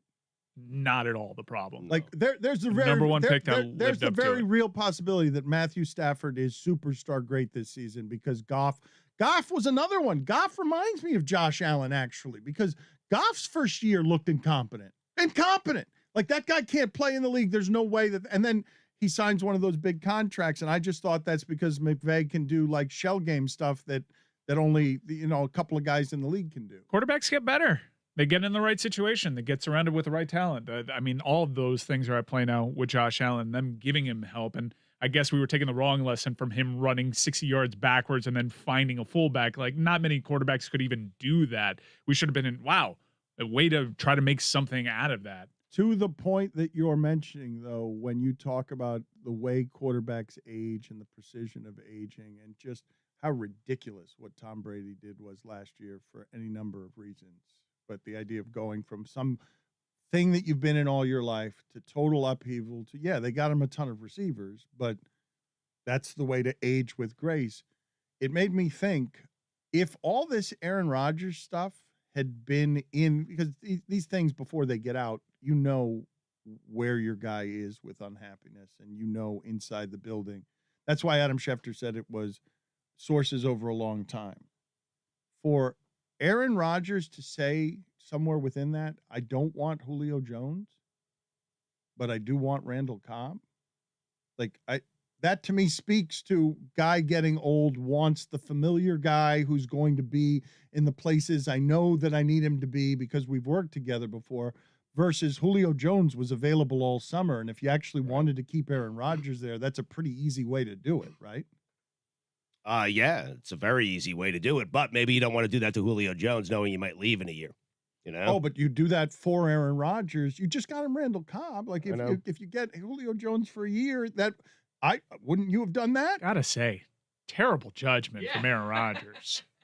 But I'm saying maybe Aaron doesn't want to do that to Julio, knowing that he's going to leave. What? Hey, Julio, get over here. I'm going to leave in a year. What? I'm just saying maybe. He's a nice What? guy, Aaron. This is an awful decision.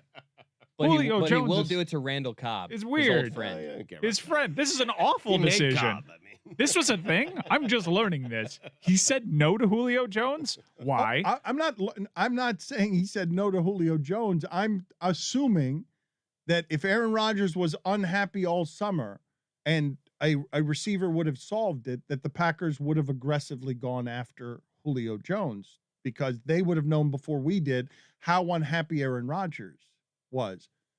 And what got Aaron Rodgers back was an old familiar receiver that I will assume we're all assuming Randall Cobb is going to have a great year if he's healthy, correct? I will not. I will not assume No. that. No. What's a I great year cannot. by your standards? Yes. Because he had a great year in Green Bay once before. They drafted a wide receiver, too, first round, correct? What is a great year? You don't think 700, 800 yards from a receiver is a great year? That's not a great year for a receiver. I'm That not might be a looking- they've great got year for Devont- Randall Cobb. They've got Devontae Adams. You don't think that they need a legitimate second receiver there? I think 1,000 yards is a good season for any receiver. For Randall Cobb, 850 yards is good. I think he actually posted some decent numbers recently. We Sneaky. laughed about the idea of Aaron Rodgers needing Randall Cobb, of all players, to end that holdout and all that noise. Would you not allow for the fact that Aaron Rodgers probably knows his position well enough and the craft and the mastery of the craft? We laughed about it. Laugh, ha, ha, ha, ha, ha. To know specifically why he wants that receiver and the comforts that he has around the receivers that we can't measure, that would explain why we were talking, which Texas team does Randall Cobb play for now? Because he was never as beautiful, blue-eyed guy No. as he was when he was in that Packer locker room But after the last games. time Aaron had him, he had 38 catches, Randall Cobb, What was that? When was that? 3 years ago. Yeah. In fact, like his most recent season was his best season for a while, I think. And I think their eyes are green. They're beautiful. Yeah. I've thought of them as lagoons, and I think of lagoons as blue, but you might be right. It might be a beautiful green lagoon. Do you think Aaron Rodgers was just testing them? Like, he could have said any player just to see if they'd actually do it. So he was like, all right, let's go with Randall Cobbs. Let's see if they're actually going to give me what I want around Bring here. Ryan Grant back. I got a question for you guys since we were doing old guy talk. You guys are making fun of me because we're doing 70 and 80-year-olds. Is O.J. Simpson allowed to be in play for conversation, or is this too old a topic to bring up? Dad, are you going to talk about the Athletic ranking where he got interviewed and written up in the Athletic a list of top 100 football players of all time? Because, oh my God, I would hate to be their social media manager last week. Or do you want to talk about if he did it or not? Both. Thank you for asking, because in various interviews, he has said he is still scared in Los Angeles, and he was asked why, and he said because the killer still hasn't been found, and made me burst out Still laughing. large, huh? It like, wait, you're still you're still telling us that you think the killer might be next to you at any point because the killer is someone other than you. You're gonna ride that one right into the grave. Okay, so that was one. Why would the killer come after him when everyone Well, thinks he's the killer? No, Stugotz, it was that, like, hypothetically, O.J. Simpson would go out to dinner in L.A. and end up sitting next to the person who actually killed Nicole Brown Simpson and Ron Goldman. Like, that was this hypothetical situation that he apparently lies awake at night thinking about, so he can't go to L.A. anymore in case that happens. Again, Stugotz, and the Stugotz is strong in the juice because O.J. Simpson is going to ride that lie. He's still trying to convince him, no, there's another killer. And he's free. I'm still looking for him, and I'm still out here looking for him, and I don't know where he is, and I won't even assume he's a he. That's how scared I am all the time. Thankfully for him, he's keeping a very low profile on all the golf courses in the Las Vegas area. But this was his quote, and so this is the second part of what I wanted to ask you, because here is his quote: "How many Americans, even today, wouldn't like to live my life? I don't work. I play golf 4 or 5 days a week. I go out to dinner a couple of nights with friends. People want to buy me drinks. I'm always taking pictures with people. Ladies hug me." But you're living in fear of the murderer. I mean.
I can't wait to talk to this guy. I don't know how he got this movie made. I thought the NBA would never give the rights up to that footage because they didn't want that look out there. So Jermaine O'Neal is about to join us so we can talk to him about new Netflix series Untold. We're all looking forward to it. It starts streaming tomorrow. The first film is about the malice at the palace, and we'll get to him in a second. But before we do that, Chris, why Jessica was saying you were snorting and giggling in a way that was uncomfortable. I don't know why you were red-faced and snorting. Why were you? What, Jermaine, do you know what this is about? I don't know what happened.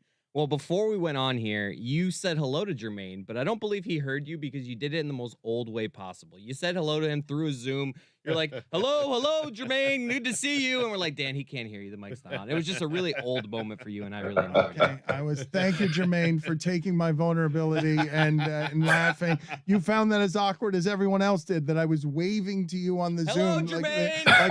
Like I was on a cruise ship and I was saying goodbye to land. Everyone found that as weird as I did. Okay. Well, you kept getting louder, and we're like, hello, you can't hear you. Hello, Jermaine. Hello. All right, let's talk to him about Malice at the Palace, because this was interesting for a number of different reasons. And thank you for joining us. But let's start with, why did you decide to do all of this? Because I can't wait. I can't wait to hear you talk about the idea. I imagine there are a lot of misconceptions you'd like corrected. Yeah, first off, thanks guys for having me on. Big fan of the show. Watched you guys for many, many years. So you guys do a hell of a job. You keep it funny at the same time. So I really appreciate that as a viewer.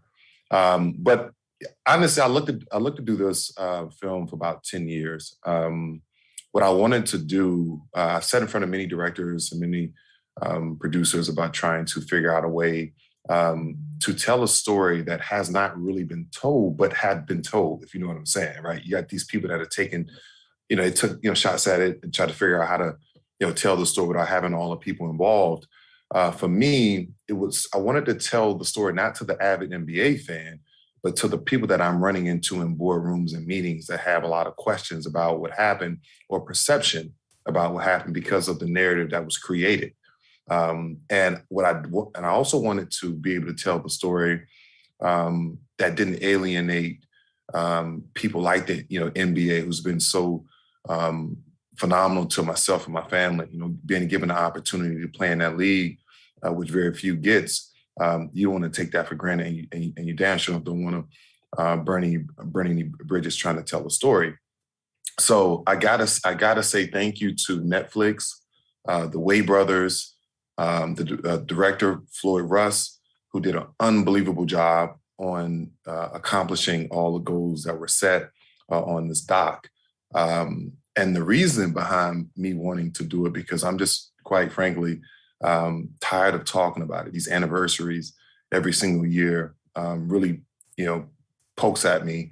And, for me, when I do a lot of business on the youth side, and, kids are asking me about it. They weren't even born when it happened. So I needed to do a doc to tell a story, get all the people that we have. And I think you guys would be impressed with the amount of people that were there that night, that talk candidly about what happened that particular night. So you got it from the league. You got the footage on The Promise. I don't know if they had editing rights over anything that you were doing, but on The Promise, I want to tell this story correctly, because everyone's been wanting that footage forever, and it was considered untouchable, that the NBA would never let anybody use it. Well, we went through a process for the footage. I don't want to get too deep into that. The thing about this doc, honestly, Dan, is it's more the people, right? This is people driven, right? Obviously, we have footage, no question, but the conversations that the people that were there that night is what leads this doc, and that was really, really important, because you can only see, so many things that there's only so many things you can show as far as the fighting part, right? But when you hear the message from the people and the quality of people that was involved, that's what I think people will really be excited about. I was curious about this, having watched your career, because I can't imagine that this did not damage you. I considered you before all of that happened. The things I knew about you is, oh, this is the clean cut guy who takes the high school girl to prom because he's the coolest. He's the coolest superstar who's navigating all this weirdness of going from high school to that cultural adulthood, right? Like he's navigated it right. He's every athlete. He's every athlete that you want. And then next thing I know, he's got cornrows and braids and is punching the white customers. And now he's no longer that guy because he's defending his teammates. And so I imagine that would be part of the fuel of what it is you're trying to make here, where you're like, man, some of this didn't feel terribly fair. Well, exactly, right? So, you know, you work all your life to put yourself in a position to be successful. And a situation like that, that you don't expect to be in, you know, putting on a professional uniform and end up in this crazy situation where you're really fighting, literally fighting for your life. That was very personal to me. But I think more than anything, when you watch this doc, you know, there's some very, very well-respected journalists that I, even to this point today, that I still respect, said some things that they wasn't educated on. Right. You know, just like a professional athlete, we have a job to go out and prepare. So when those lights turn on, you know, we can distribute what we've been working on. Right. You tend to not want to say things, I would think, if you're a journalist, that isn't true. Right. You hear things like thug, criminal, tattoos, cornrows, hip hop. It became a direct attack on the culture. And to be completely honest, it was really them, you know, saying the Black athlete. Right, not knowing that we are invested into our communities, we are community leaders, you know, those type of things that we work hard for, and the perception that was the narrative that was created is the one that bothered me, because you have to realize too, guys, is that this went on for 10 years afterwards, right? We couldn't speak about anything, so the narrative was created, and we couldn't say anything because we had all the criminal stuff. And then we had an onslaught of civil. So we couldn't say anything. And so the narrative was being created. Oh, wow. Created. I hadn't realized that. I thought you were elusive because I thought that this had damaged you so much and would understand how it would damage you that much, that you had gone into some retreat. But you guys legally couldn't talk about any of this stuff. You couldn't control any part of the narrative because of all the civil suits. I overlooked that. Yeah, man. I mean, it was pretty incredible how long this thing was drawn out, to be honest. I personally had a felony on my record. Right, because people don't know, in many cases, in a lot of states, a closed fist is the same charge as shooting somebody or stabbing somebody, right? And I think, you know, for me, it was hard. It was hard not to be able to say anything, and you felt it, right? I start to feel the perception that in the narrative that was created when I started going places. I noticed that the league was a little bit sensitive, and again, I had a conversation with the late great David Stern a day after about what happened, and it's no textbook and nothing that can teach you how to handle it. The NBA really didn't know how to handle it, to be quite honest. And I'm gonna say this to you guys, for me personally, people don't realize that I actually went to court, took the NBA to court, and won. And got reinstated. People think that I went and spent my suspension. I went and did my entire suspension. I had to go through arbitration. I got to a federal judge in New York City. He reinstated me. He said I should have never been suspended. I had the right to do what I did. And those are stories that people never even talked about. Do you remember what that cost just to get back on the court? Because you're right, most people do not know that the court said, hey, everything that happened to this dude afterward shouldn't have happened. Do you remember what it cost for you to have the proper protection there legally?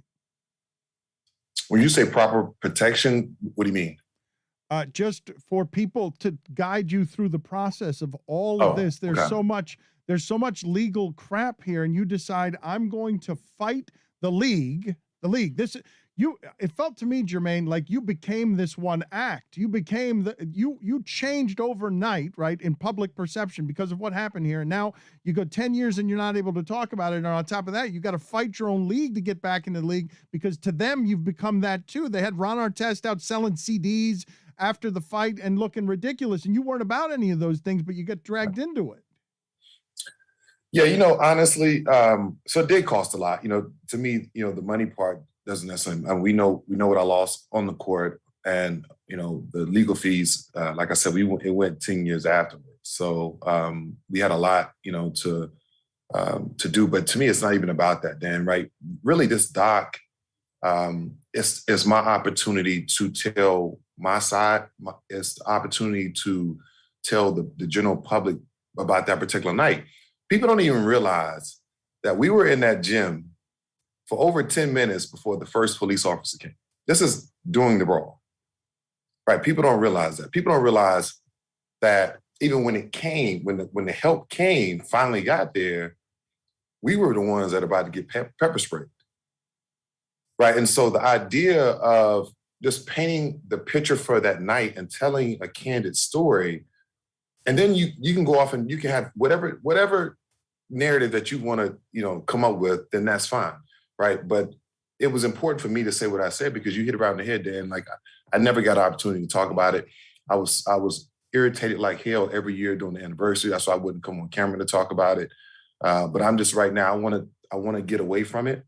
Let's do this doc, and let's move on. Right? I'm tired of having the anniversary. I'm tired of getting the DMs and the messages. Hey, could you talk about it? I don't want to talk about it. Last word. You're gonna nice, Jermaine. You're gonna get the last word on this. You're gonna bury this. Can we still talk about it though? We can still talk about it, right? But you're done talking about it after this. Well, that's the plan, right? The plan is to tell this, and if they want to archive it and watch it, they can go. We can always. Refer to Netflix, say, go to Netflix, check it out. If you want my version of what happened that night here, I told this story this way. This is my version, all of it. And you're going to tackle the racial dynamics of everything that's happening there because from within that, you can foretell some of the things that have happened in America after that. You're tackling the cultural part of this too, right? Yeah, so it's not really even just my story, it's the story. Right. Just look at the amount of people from Reggie Miller to Ben Wallace to you name it. Jim Gray. We got Jim Gray in there who was there that night. The prosecutor, the police officers, the guy hit. It just goes on and on and on. And it's a documentary, guys. So, when we put this together, it was more about everything was, hey, just be candid. However you feel about that night, just talk about it. Right. And then, so now it's not a justification for Jermaine O'Neal. It's a story. It's the real story for the Malice in the Palace because that is still in question. Like what happened that night? Well, now you're going to get an opportunity to see what happened.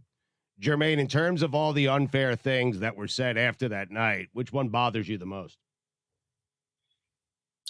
The thug criminal conversation, right? Because here's the facts. If we want to take the gloves off. The NHL is allowed to box to beat the hell out of each other. Right? Baseball, they rush the mounds. Right? It's been more fan player interactions in the stands. The reason I know this is because when I went to court, we got all of that footage. But here's the thing. And even in those two sports where violence, punching each other, beating each other up, is almost celebrated. I watch it on ESPN, right? It is at not one point is their culture questioned, right? The likes of music doesn't determine whether they're a thug or a criminal, right? And in many cases, when some of these educated journalists make those statements, at least have the professionalism to do the research and check out everything that these guys are doing, myself and others are doing in our communities, whether it's where our hometowns are or where we're playing at, right? Check our criminal history. If we don't have a criminal history, how are we criminals? How are we thugs? Who gets the most scathing media indictment? Because I imagine some things in the moment were said that are going to be winced at. if we go back through time. I've told Stugotz often that it was amazing to see overnight how the coverage changed from, hey, fans shouldn't be throwing things at players, to like it felt like somebody pressed an alarm. No, we've got to start blaming the players here. Well, so, I guess you got to ask, you got to ask Ron on why he did what he did, right? I think you got to ask Jack, and I know I've been knowing Jack for a long time, since high school. He's a protector in many ways. He's a guy that is sometimes to a point will put himself in the line of fire for the betterment of his family and others. For myself, it's more about being a leader. What people don't realize, I just say this too, and there's two things that I want to say. It's kind of a two-part scenario. And let me go to the fan-player relationship, right? I do believe, one thing that makes the professional sports really good is the interaction. Going into stadiums or arenas and hearing, in opposing stadium arenas and hearing people yell and scream. That is, to me, that's a great environment to be in, because that's what gets you going. That's what gets the blood going. I think that, fans have to understand that because you pay your $30, $40, $50, $60, $100, $200, for your ticket, you don't own the players. It don't give you a right to do things or try to do things to players. And really, they should have a motto. Don't do nothing to a player in the arena that you wouldn't do in public in his face. Do you remember, Jermaine, how much thought went into those moments? Because you mentioned who Steven Jackson is, as we've seen through George Floyd. Like, he's ride or die. Like, that guy, we'll play some sound for you here that will make you laugh about him and Ron Artest in the locker room afterward. But that guy goes in to defend his man, and now you've got to make some decisions as well, right? And now it's team. It's we're now in we're punching the customers. Do you remember your thought process, or was there no time to think? Well, I do. So that's a great question. So I remember standing watching. So what people don't realize, like, I had a security guard that traveled with us, right? So he traveled with us all the time. He was actually the guy, he's the white guy in the suit. So when you see the doc on the court, he's right next to me and he's walking, holding me in the tunnel. So we're, I tried to get over the scorer's table to go help, because you have to realize, if you're inside of a basketball arena and you see like fans jumping over, over seats and running everywhere, and it's like a staggering moment for you, right? Because you're like, what in the hell is going on? And the next thing you know, it's like this, right? And what was this, like this moment was what people don't realize. Before I slid and punched the guy, a guy had just literally jumped on my back, had his hand around my neck, right? I then slammed him on the table and just happened to look to my left and saw Anthony Johnson. So when you see me slide in there and hit the guy, Anthony Johnson is the guy that has on the brown suit. He has a cast on his hand because he had a broken hand, and he's on the floor. The guy that I hit was standing over him, right? And so I just happened to look to my left, and at that point, it's people everywhere. I mean, they have water bottles like this and lining us up, boom, right? And so I run over there, I slide, and I hit the guy, right? And at that point, I'm at a point where I am trying to clean up everything that comes near myself or others. And you have to put a human part to this, right? Because again, we are NBA players in uniform, right? Now we are in there dodging chairs, water bottles, people spitting on us, yanking on our jerseys. And this is the very stuff that the federal judge saw that got me reinstated, right? Because at that point, it wasn't about a basketball game, right? And I had asked the prosecutor when I was in court, as he asked me, would I do that again if I was put in the same situation? I said, absolutely. Absolutely. I said, well, let me ask you a question. Would you be the guy that go knock on my door at my home and tell my wife and kids that the dad and the husband is dead from one of them iron chairs hitting me in my head?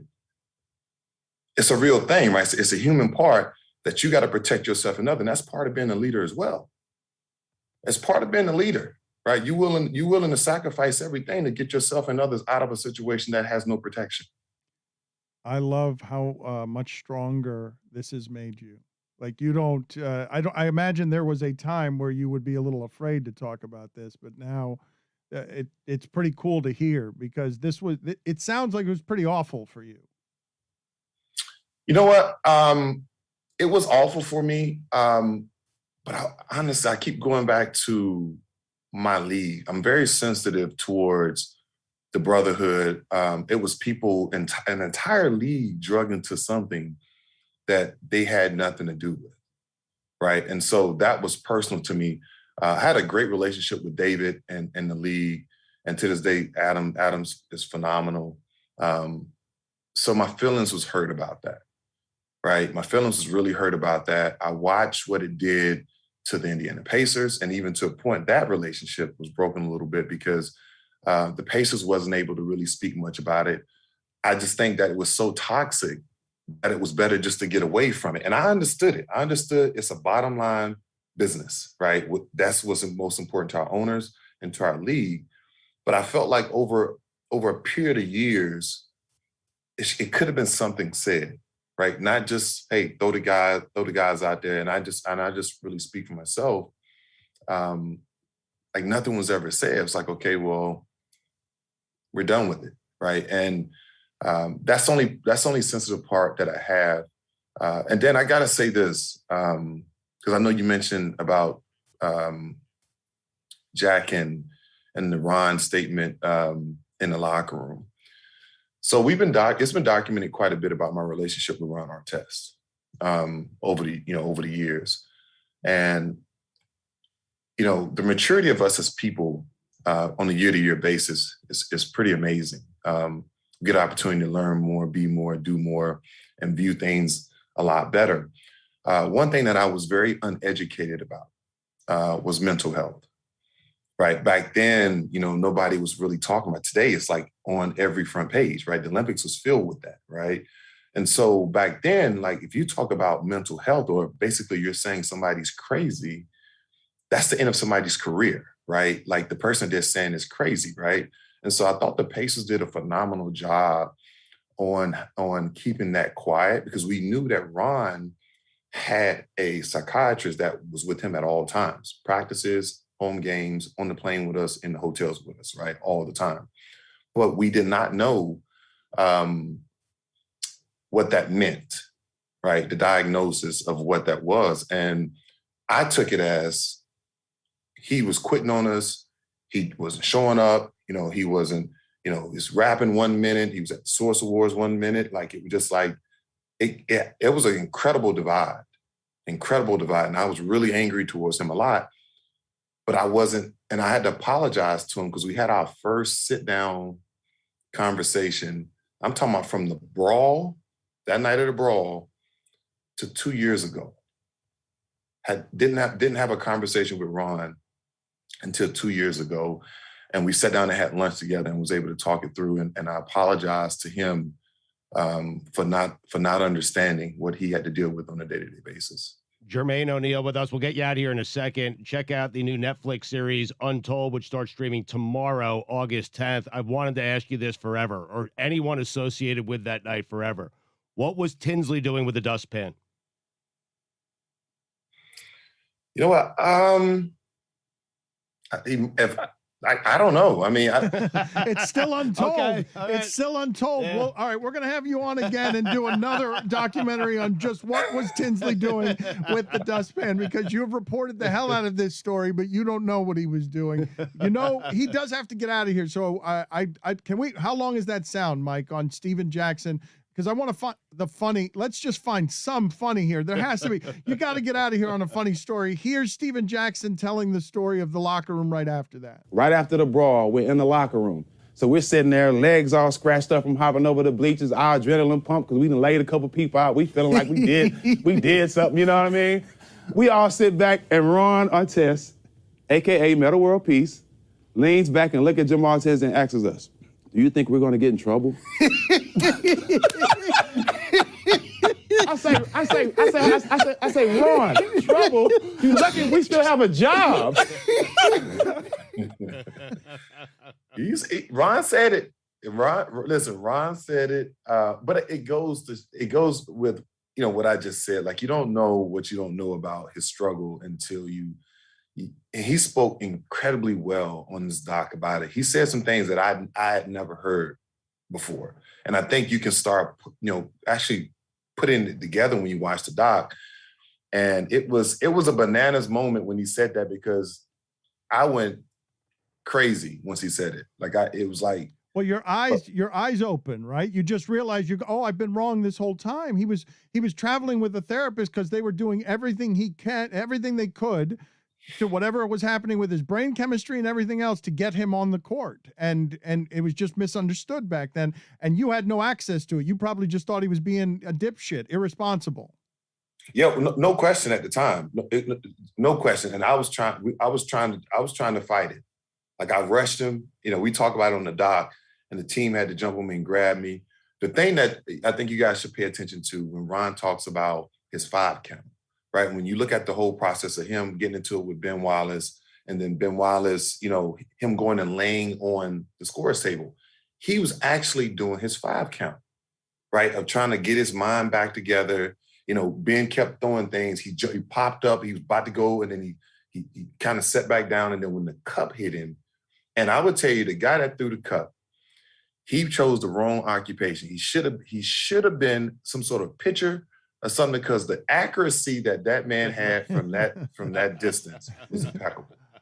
Jermaine, congratulations. This is the first film. The first film is about the Malice at the Palace, but there are 5 films in this series. Would love to have you on again, even though I don't think you're going to be talking about this anymore, because I imagine this was a real therapeutic ride for you, of learning, of nostalgia, of filmmaking, of telling stories, and of, how personal this must have been to you just to get this all out there as the final word. Congratulations, Jermaine. Thanks, guys, for having me on.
We questioned USA Basketball. We questioned USA Basketball. Kevin Durant gets the final word. He's on Instagram Live before the press conferences calling out doubters one by one and saying the skill is unmatched. And he's not wrong.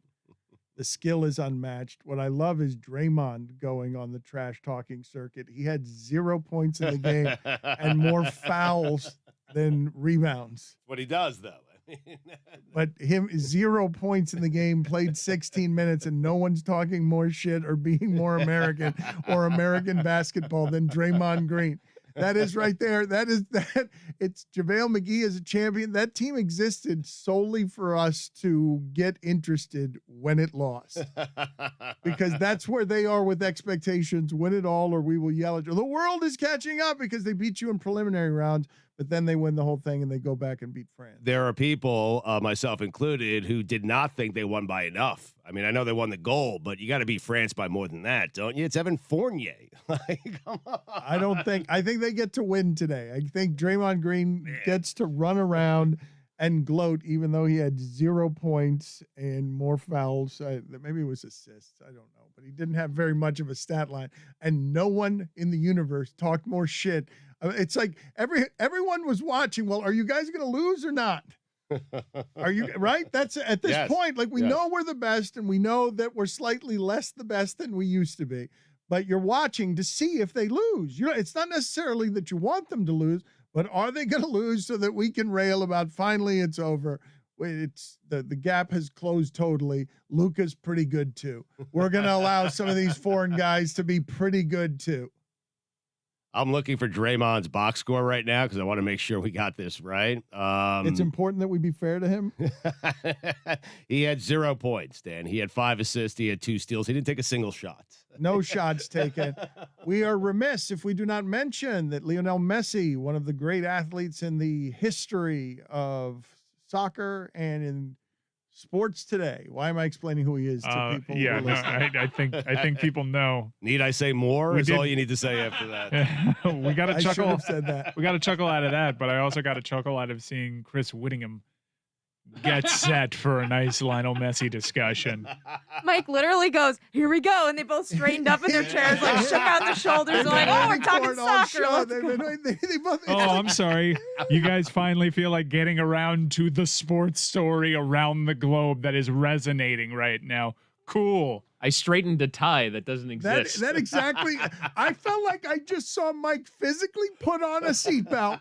It seemed to me like the spaceship before Bezos went up in it, where Jessica's like, "What's happening around here?" There feels to be like some turbulence, and Whittingham is fixing a tie he's not wearing, and Mike Ryan is putting on a seatbelt that is not here. Ladies and gentlemen, Lionel Messi. A huge story right now because he Bucker's left going to Paris Barcelona Saint-Germain when no one of thought this all would happen. teams. Everyone thought maybe it would happen last year, but we should probably we should get on the same page. Okay. You go first. All right. So FC Barcelona are in financial ruin at the moment. So much so that they cannot afford their club's greatest ever player. They'd even agreed a contract. He would agreed to take a pay cut from his massive wages, making like $150 million last 4 years. He had like a 3-year, 600. He's talking. So he has a massive contract extension already agreed. And then Barcelona has to get off of money in order to be compliant with the new salary cap that they've implemented in Spain. And so they cannot register him, nor any of the new signings that are meant to be coming with Lionel Messi. So where does he go? Paris Saint-Germain, a team with no history at all, who's done nothing in the European game. And yet here they are on the doorstep of having Neymar, Kylian Mbappe, and now Lionel Messi. PSG. You did that so well. Thank you for doing that. Thank you. I've done some reporting on this. Dan. Oh boy. I've done some reporting on this. So a lot was made about Lionel Messi taking a pay cut, a 50% pay reduction. But interestingly enough, I've done some digging, and I think some Spanish tabloid TV has done this too. So I can either confirm these reports or break it to you for the first time. Lionel Messi was indeed taking a 50% pay cut for the first 2 years of that contract, and then the rest of his contract would be paid out to him in full, regardless of whether or not he was playing for that club. So if you're wondering, where do we fit in all of this? America? Likelihood is that Lionel Messi has been planning, even with this contract, to come to MLS in 2 years' time. There's a World Cup that he needs to ramp up for. You understand why he wants to play with the likes of Neymar and Mbappe at PSG. They're perpetually in Champions League elimination rounds. But after that World Cup, it is on, folks. Messi to MLS. Yeah. It was reported over the weekend as well by Guillaume Balaguer that the plan was always for him to come to MLS after the World Cup in 2022, which would be in December. The MLS season starts in March. He can take an off season, come to an MLS club, and he wants to come with fellow compatriot Cesc Fabregas as well and potentially join an MLS club here in the United States. The feeling is within MLS, they feel very confident about this, and one club in particular makes most sense, and they feel very good in Miami. Yeah. Whitty, are you going to be the lead voice on Messi's game in MLS? Aren't you their lead broadcaster? I am the radio commentator at present. Yes, indeed. And but you know, simple yes would have sufficed. We'll see in a couple of years' time. Things haven't changed. Jessica, are you actually slapping your knee with laughter? My abs hurt from laughing. What is he? What just happened? Why did I ask a very? What did I No, say that so was I'm wrong? the radio presenter for Inter Miami. Presenter? At No, I'm a present? commentator. He's a different thing. Did you say Inter Miami CF? Okay. Should have said Club de Football. Yeah. Wait a minute. Club Internacional de Football Miami. Yes, So, I'm their this is commentator what at the it's moment. going to be around here. Mike Ryan now wants to graduate into Football Insider, and you want to graduate into guy who takes this so seriously that when we ask you a simple question, you tell us that your official business card title at Inter Miami. Yeah, I'm a football commentator. Yeah, that's exactly what I'm doing. Yeah. Don't sell me short, Dan. This is not a debut because I've been banging this drum for quite a while, but my information is solid in this regard. And in 2 years, when Messi to MLS, it does happen. And I'm hedging my bets because if there's any club that could probably squander this opportunity, unfortunately, it might be Inter Miami that has had trouble delivering on promises. But I feel very confident that Messi will be here in 2 years. That's everything that I'm hearing. And that is a Mike Ryan exclusive. When did you become Sal Pal? Seriously. I love that. You need to start doing that Yes. as your catchphrase. Yes. And that is a Mike Ryan exclusive. This needs to be like your carry the hell on.